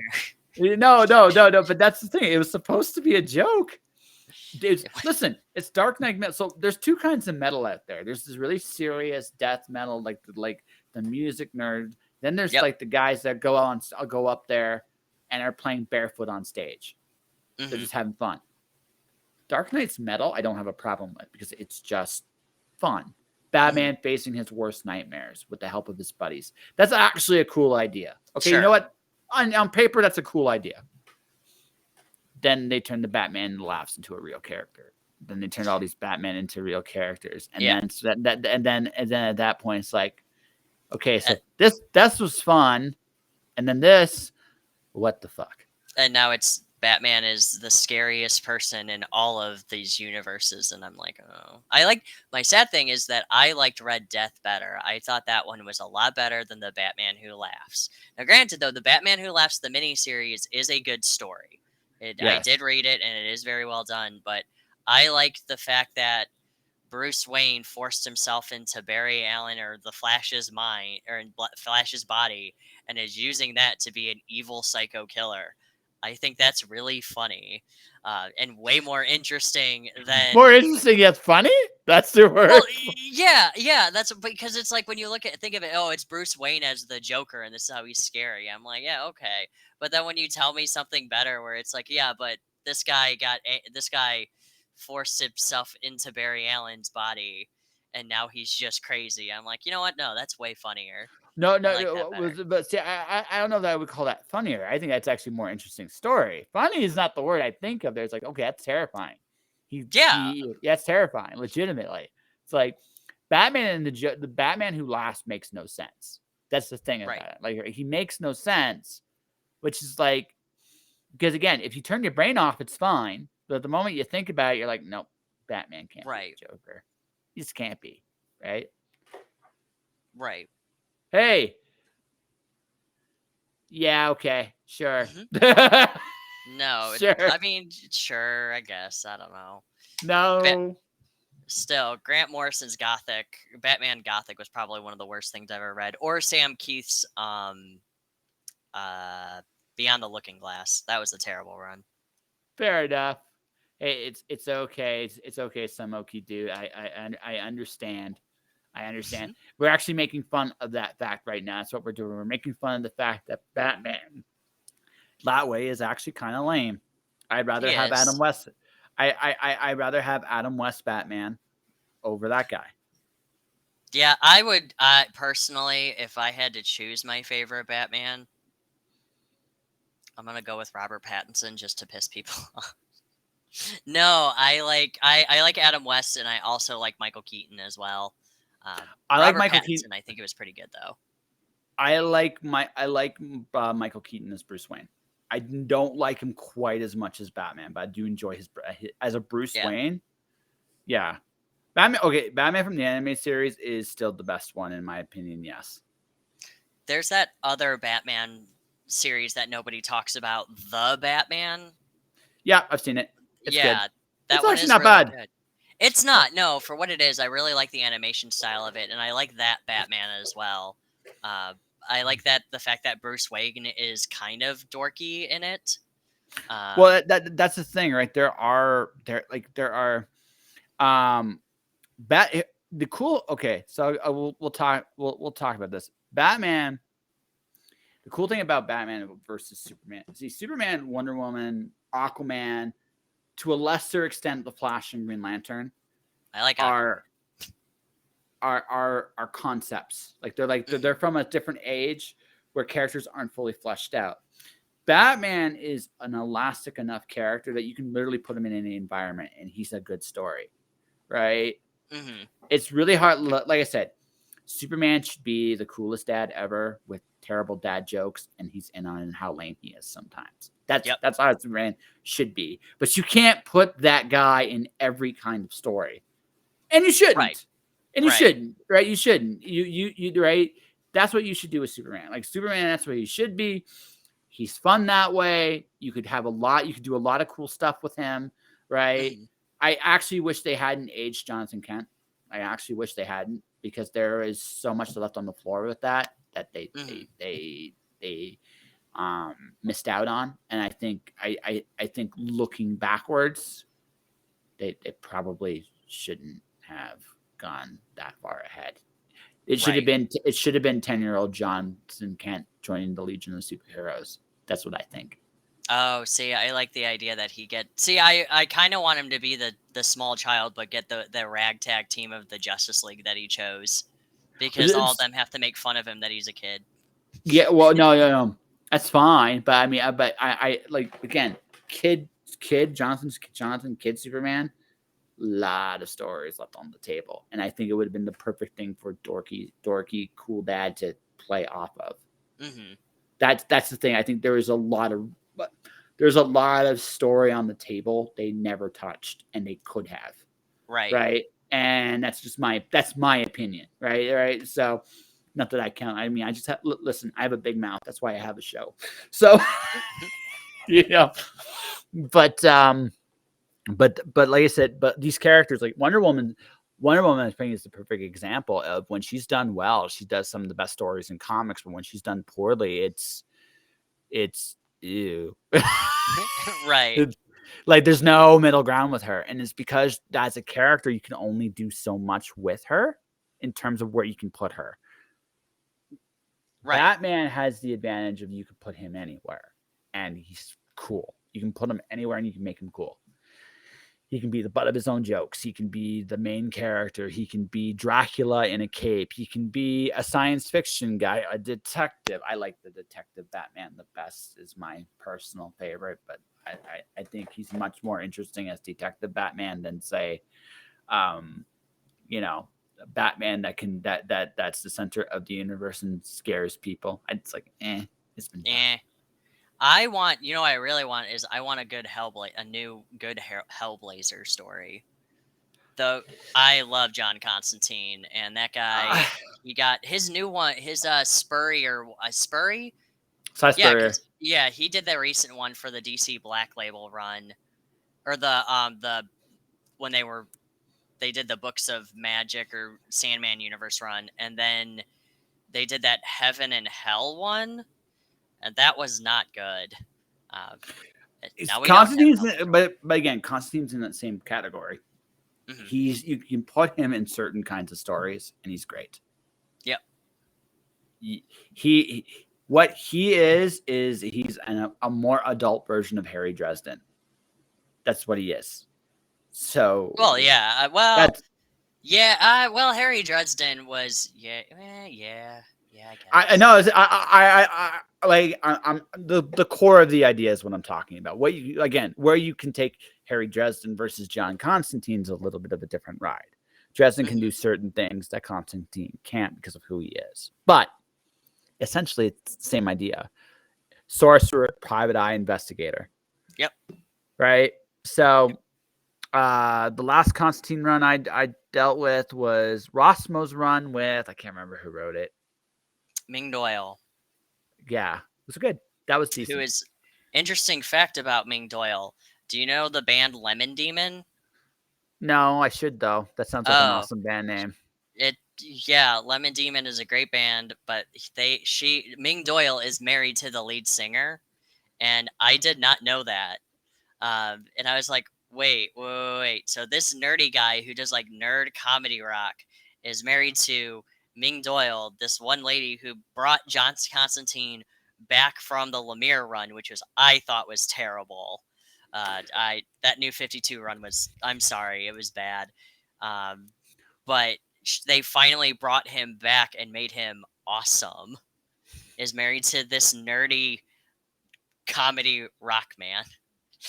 I was like, that's so cute.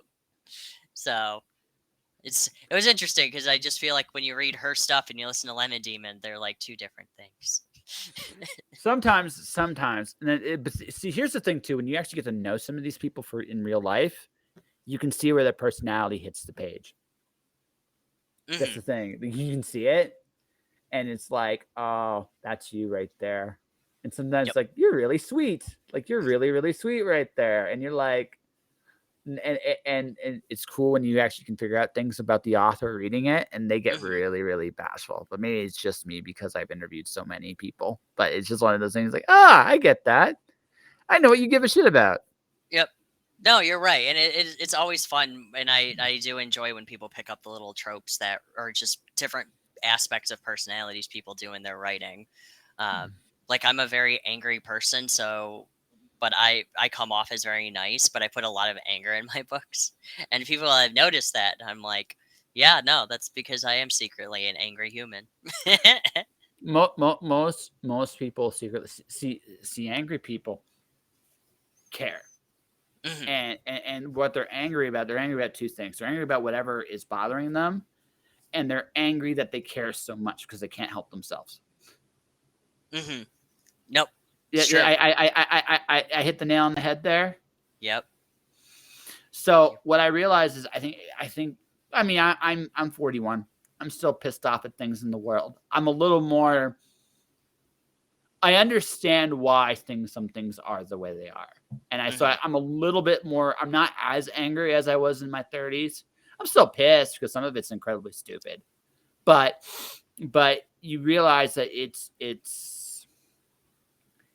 putting yourself in other people's shoes. You start to understand why certain things happen. There are some things though that being said, I will acknowledge you understand why, and it actually angers you more. Right? There are some things that actually piss you off even more, but you but when you understand more, you tend to be mad at people in general a little less. Mm-hmm. Right? That's what happened. That's what tends to happen. And you get mad instead as what? How do I put this? I don't want to use like woke awake stuff, but basically, once you're really aware of what's going on and who's pulling what strings, you get a lot less angry at people making the decisions they make. Instead, you just get mad at the people pulling the strings. Yep. I'm angry at specific people now, not so much. Not so much people in general. Yep, you're angry at the source of the cause, not the Yeah. actual what the people are doing. And Yes. yeah, it becomes very, very frustrating because then when you try to explain it to somebody, they're like, "Well, you're just woke or overthinking," and I'm like, "No, not really." I Well, mean, but that's a whole other topic. hell, we got we'll play here a little bit, and then we'll go talk about your book, because we've talked for 90 minutes. We probably should mention your book at some point here. At some Oh point, shoot, has it been that man? The time flew. Whoops. I'm good at what I do. What can I say? Right, so, hey, listen, we spent most of the day talking about books we love, but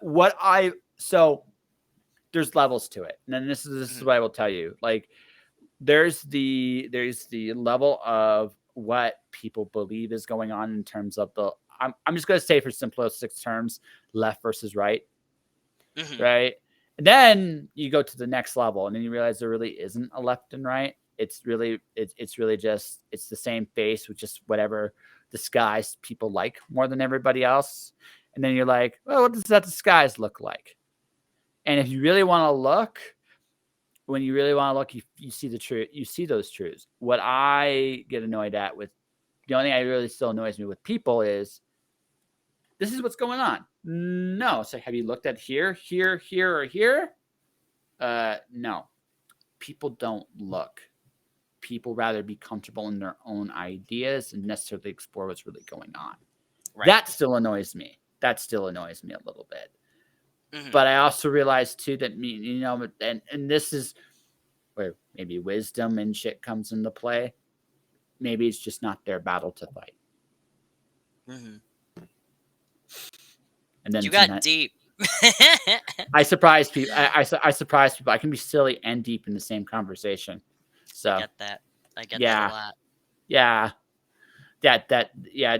Some Okie dude. I've been educating him how to listen, because he's like, and some of his ideas are what I'm talking about right now. That's what I'm trying to get into him. Hmm. And you like, always look at the source. But anyway, I think both. I get the feeling both of us have a very similar concept of political atheism. Is that accurate? Yeah. Yeah. Yeah.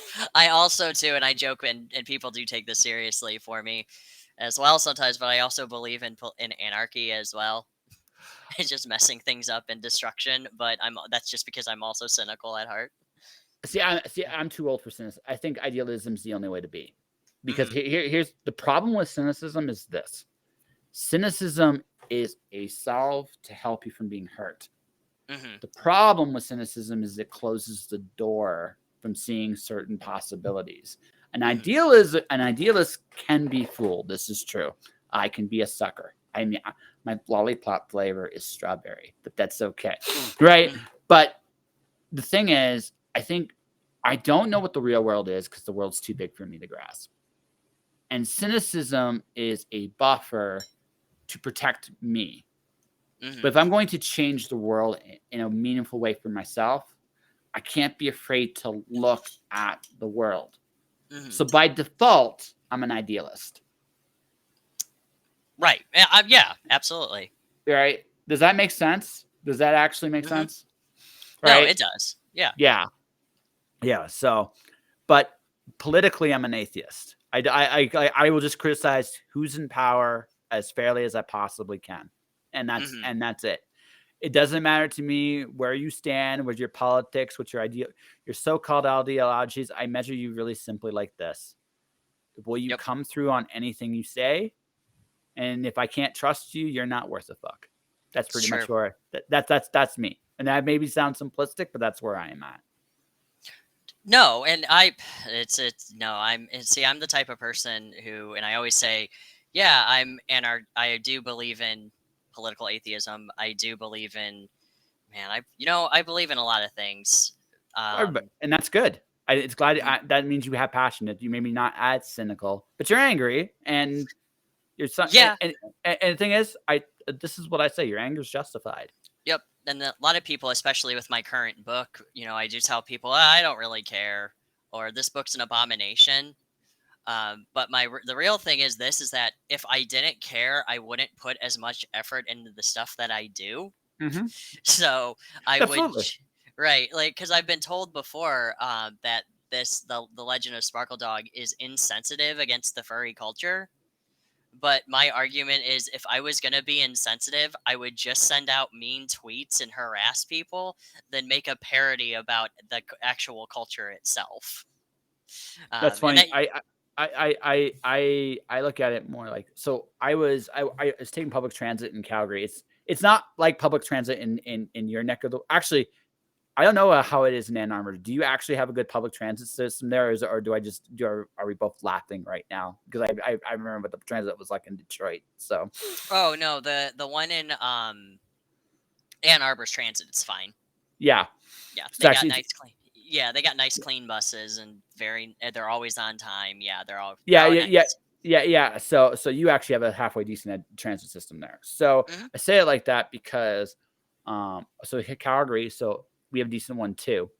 We actually have a train in town that goes across the city, and Calgary is about as big as Denver in terms of area length. So Hmm. it's a big system. So about we'll say that 3 weeks ago, I literally got assaulted from a very specific group of people, and I told that story. And some people were accused me of being insensitive, and I realized actually what I honestly realized is, um, if it's the truth, if it's what really happened, then I need to say what happened, regardless of what it looks like, Yep. right? Because it's the only way it changes. If I try to sugarcoat things, I'm actually keeping the problem there. Yep. No, it is. And when you point out exactly what the problem is and what exactly happened, it opens up a discussion and makes people realize what's going on. But when you're just saying, "Oh, this person assaulted me," but give no other context, it's just like, okay. Uh, so, yeah, no, you're right, and that's why when I did this book, they have been telling me, because one of the events that takes place in the book actually is a real event that occurred. Well, the actual situation did happen, but the thing that happens in the book is completely fictional. It's just that event is the real. Does that make sense? Yeah, Okay. It's about. Um, so what I did is I took this real event, and people were like, "Well, that was a really really dark time for us," and I go, "Yeah, but at the same time, though, it's 100% true that this happens." And it's meant to be comical and funny with it. And so far, when I explain to people that, a lot of furries have gone, "Oh, you're just making it, bringing it into a more of a sense of humor type thing." And I'm like, yes, like that's all I'm doing. Like I yeah, am not trying to insult you guys because my my best friend is a furry, so it's like I go to conventions with him. If I didn't care and I was trying to insult you, I wouldn't put in this much effort. So, exactly. hmm. And also in an odd way, you're humanizing it a little Hmm. bit, because if you're making people laugh, laughter is kind of a bit of a road to healing. It kind of is. I So agree, and I yeah, think what it is too is that when somebody thinks of furries, they go, "Oh, these disgusting people." But then when you bring up, a dark time, they go, "Yeah, that was really stupid. We're not like that anymore." It's like, oh, not all of you are like that. You know what I mean? Like not all like that was just that one section that one time. yeah, They're actually not like that. it, it, Look up it Rainforest. That's a real event. yeah, and that's what you decided. So is that the event you decided to choose on? Yep. Yep. And oh boy, did I get I did get a small talking to by one of the furry community people, and I was like, "Bro, look, this happened back in 2015.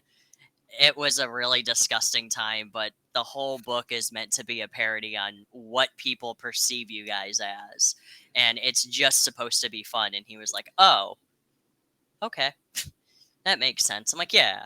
So, but yeah, that was the event that I chose. Internet Historian does a really, really, really good video about it and breaks it down really well. And it's, yeah, it's look, it was a disgusting situation and it was terrible, but I promise not all of them are that bad. So, It's called nuance. I mean, that's just what it comes down to. There's extremes in every group, and mhm, that's just the way it is. Like yep, it's going to happen. It's the bigger a group becomes, the more likely there's going to be parts of it that are extreme. It's just the yep, way it goes. That is every human group in history. yep. No, I agree. It is, and it's sad that we end up focusing more on the negativity of cultures and groups and like communities than we do on the positive side. Like furries donate to a lot of animal charities. They do a lot of kid events. Like I know they do the cancer. They go to like children's hospitals and visit in their fursuits.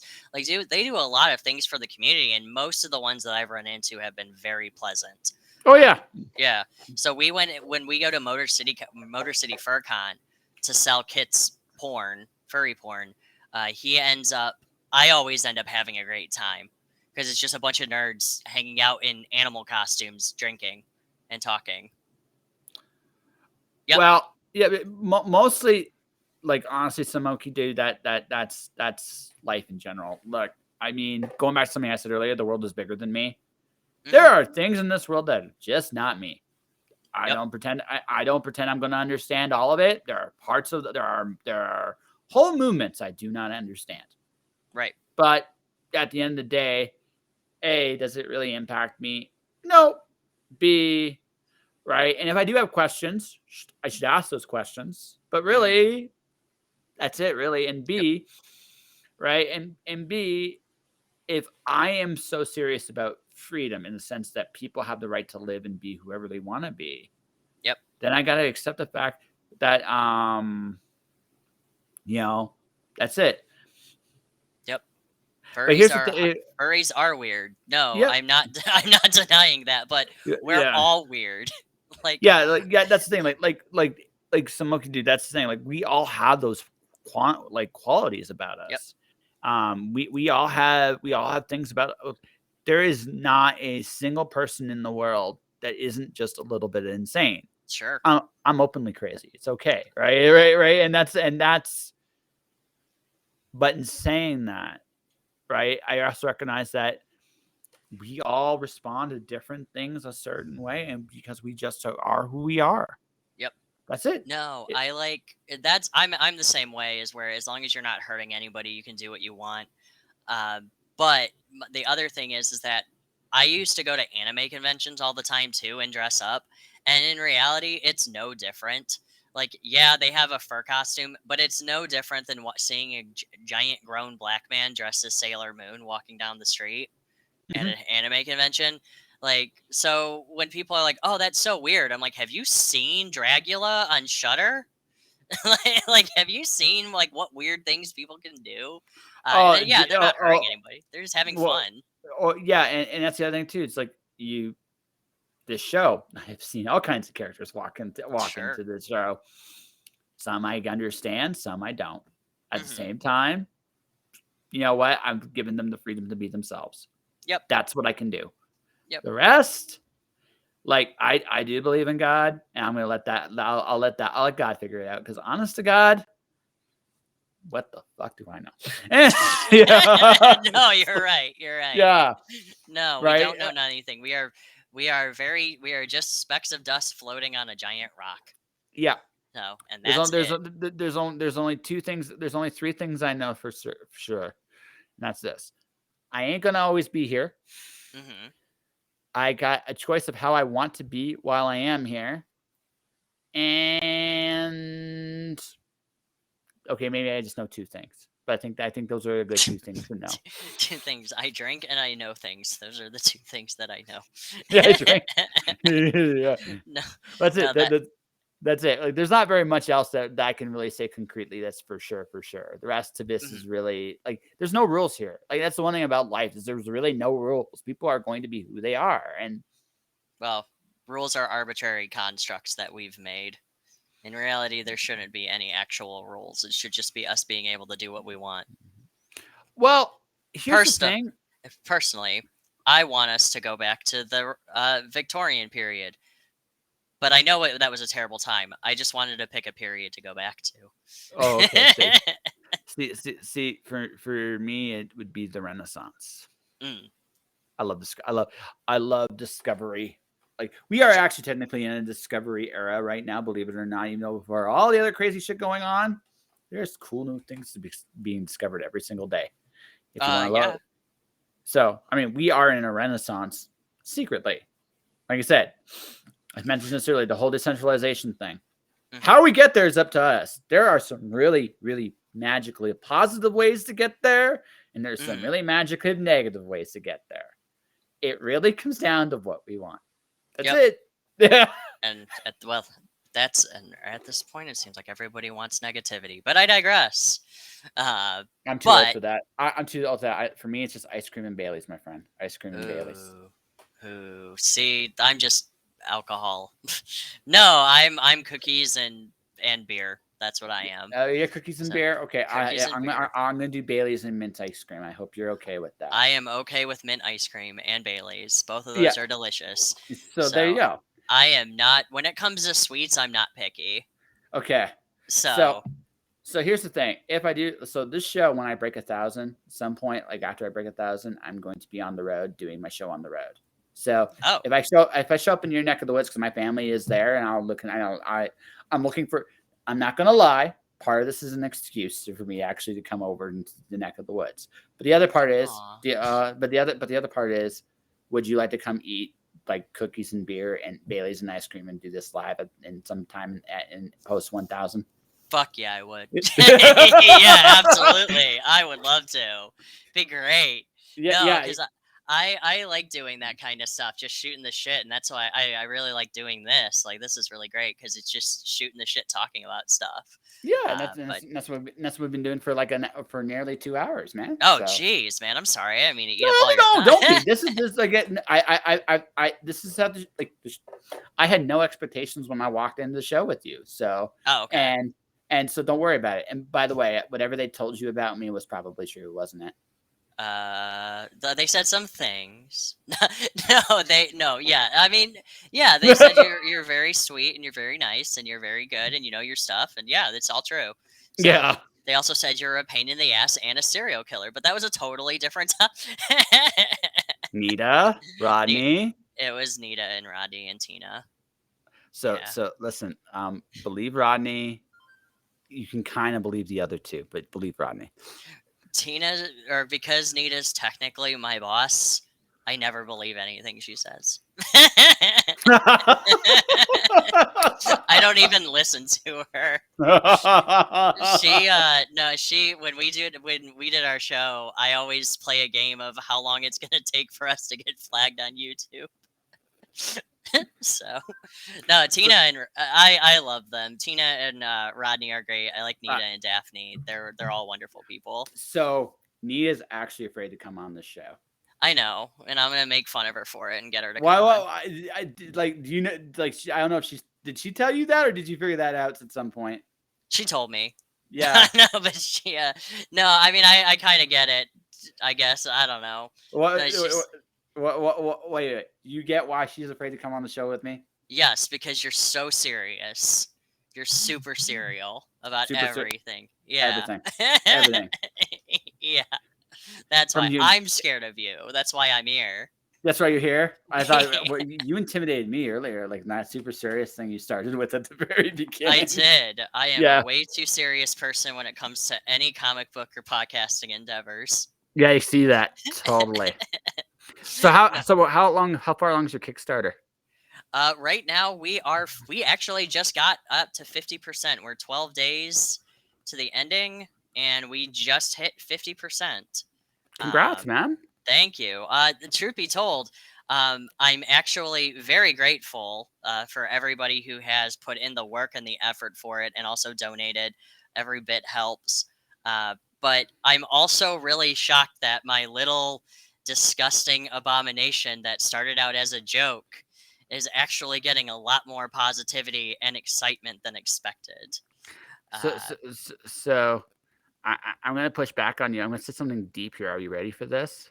no, hang on, let me take a drink. Okay, yeah, okay. You take a drink. Okay. Okay, ready? Uh You, huh. listen to what you just said. You said something about you said lots of stuff about positivity. Yep. Could I dare point out to you that maybe your world isn't as negative and dark as you imagined it to be? If cool things like this are happening to you.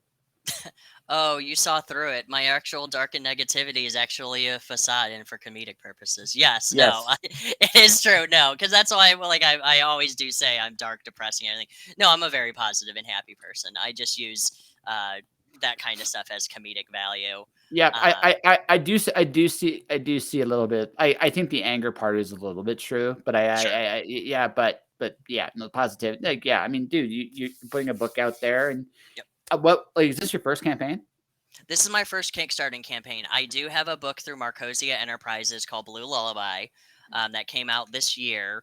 That was originally through Action Lab, but go look at the class action lawsuit that's going on. We have, I Action Lab I've kind of stayed away from for just as because you it's just like should. yeah, Yep. they've had like you said it's I hate to say this is this is a very this isn't not exactly an uncommon thing that happens to some publishers.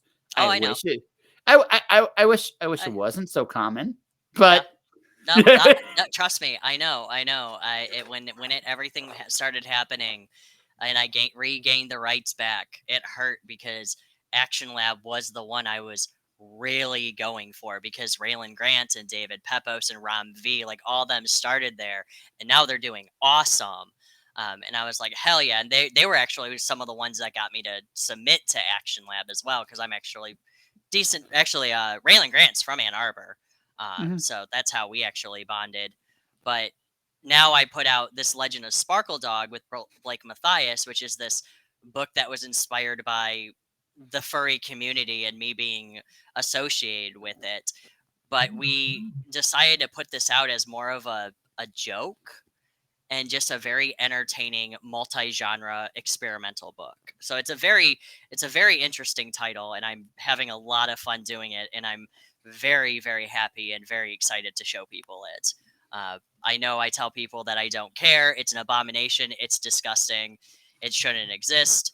But the book has been a Bullshit. You care a lot, but I do. yeah, Yes, yeah, yes. bullshit, I bullshit. do. Yeah, and Yeah. Daphne actually called me that out the other day and she's like, "So do you really don't care?" I'm like, "No, I do. I just like I'm putting in a lot of work into it."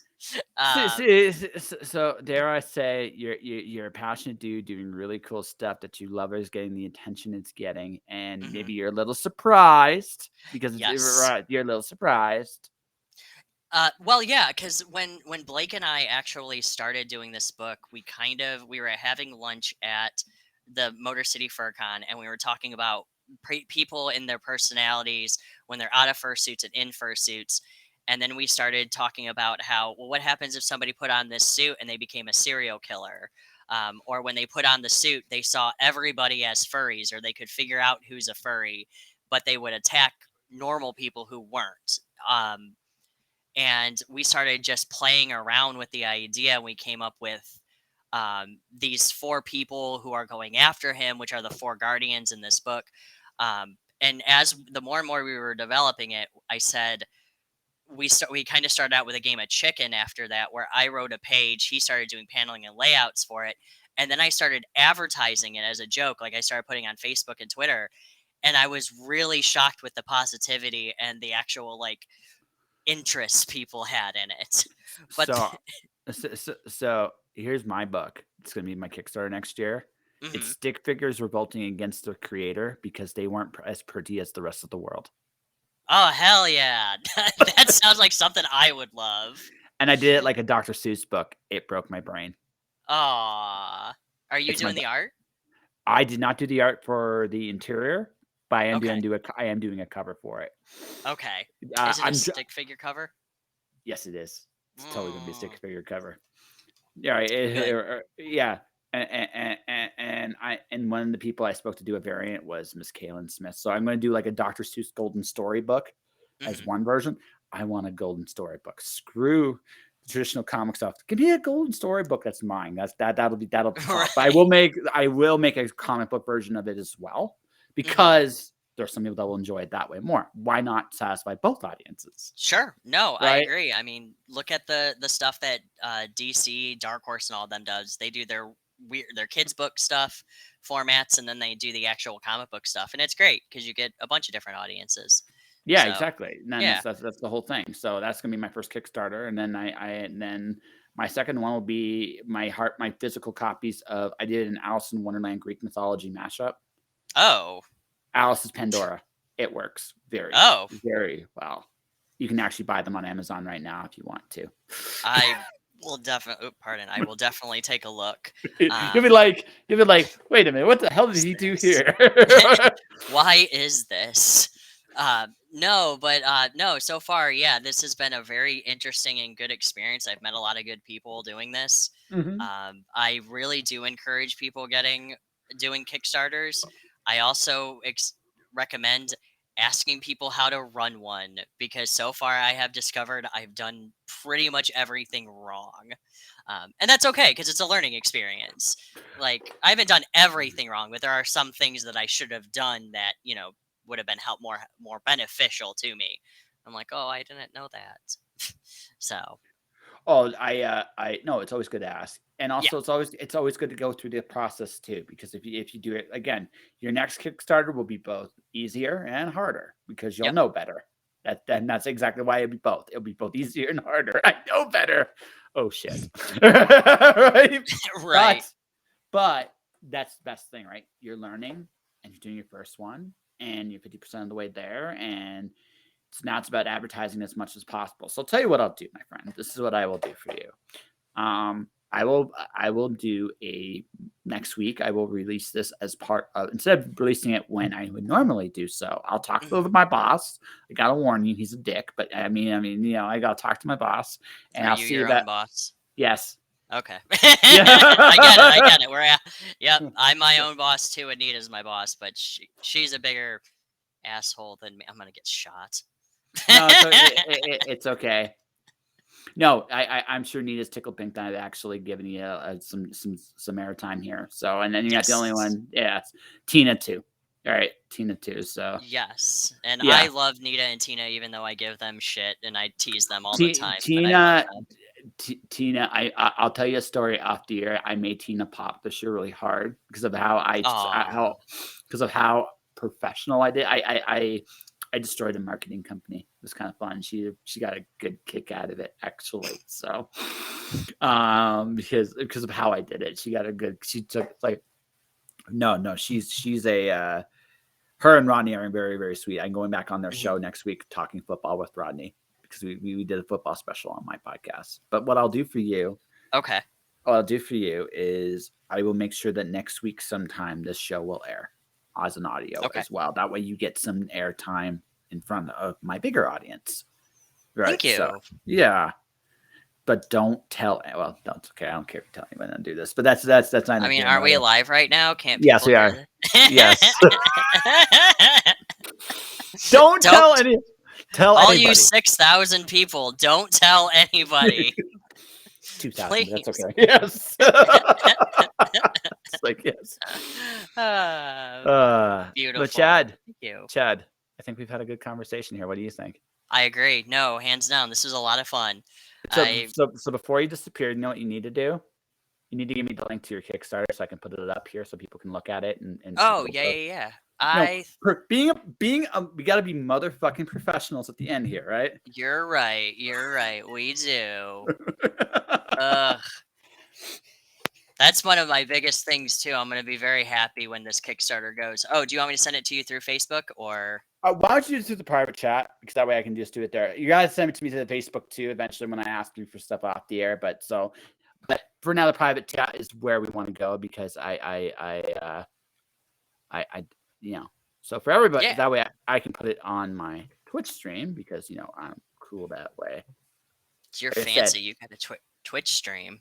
yeah, I know. I'm a trained motherfucking professional. See, there it is. It's Man, at least somebody is a trained professional. most of the time I just make it up. But anyways, what you should. But what you should do, my friend, is do two things. Now, talk about your Kickstarter in proper, like what it is, what it's about. It's Legend of Sparkle Dog #1. So Yes. tell people a little bit about it and where people can find you. Yeah, absolutely. So, Legend of Sparkle Dog the Legend of Sparkle Dog. Don't say a woo. #1 follows the story of our gender fluid protagonist Quinn, who decides to buy a fursuit on a very questionable website. Turns out buying fursonas is a real thing. I'm in the wrong market. um, and what he does is after they buy it, they find out that it's actually a sentient being, and the fursuit might actually be wearing them. So Quinn goes on a multi-genre reality-shifting horror adventure to grab the 4 crystal paw pads to restore world peace onto the world, or so it says. It's a very weird, very experimental book. It's currently right now on Kickstarter. If you want to look up anything of my social media stuff, you can find me at Casual Nerd Chad on on Twitter, where I'm posting mostly about Sparkle Dog and whatever nonsense it can come up with. You can also find me on Facebook as well at The Iron Squid. I think that's my title still, or you could just find me on Facebook and add me, and you can see all of my random stuff that I do. Uh, and then you can also find me on at 8:30 p.m. on Mondays, 8:30 p.m. Eastern Standard Time on Mondays on the Indie Comics Network with Shots with Comics, where me and my buddy get drunk, review comics. We are very mean, very aggressive, and we don't hold back on anything. So join us Mondays, 8:30 p.m. Eastern Standard Time on the Indie Comics Network. So for those people checking out, go here for support his Yep. Kickstarter. Go here to harass him about his love of Batman. Yes. Right. That's right. That or something. I also wanted to say too, though, with the Kickstarter, we do have a couple of things right now. You can get art cards done by Rodney Fike. When we get funded, we also have a Undertale Bad Time sticker as well. And currently, the people who did our variant covers were all held against their will. But we have Kaylin Smith with The Hero We Need. We have Jason Lennox with the Satanic Coloring Book cover. Warren Brown with the Today's Furcast Grayscale movie variant, and then C. Michael Lanning on the Boop the City cover A. So we're very excited to have everybody on board. We're very excited of the fact that the Kickstarter is going really awesome. And even whatever happens, we're getting Sparkle Dog regardless. Alrighty, so Yeah. we're definitely getting Sparkling the Dog. So for everybody watching, listening, here's the last thing that we're going to mention here on the show. I do advertising services. I make videos, audios, words, and pictures for your comics, your brands, your projects, or yourselves. You can definitely take a look at my services right there, right then. And that will do it tonight for this particular episode of Just Joshing. Tomorrow, I have Phil Locklear as my guest. And then on the weekend, I have a musician, Sierra Wright, part of a metal band, Oak Ash and Thorn. She does drums. It's going to be kind of fun to have a conversation with. And I got a pretty loaded week next week as well, but we're going to get there one little bit at a time. So anyway, I want to thank Chad for coming on the show and making an ass of myself with myself for over 2 hours. Thank you. Everybody watching, everybody listening, thank you for watching. Thank you for listening. Stay inspired. Keep shining in the dark. And I'll see you next time. Bye.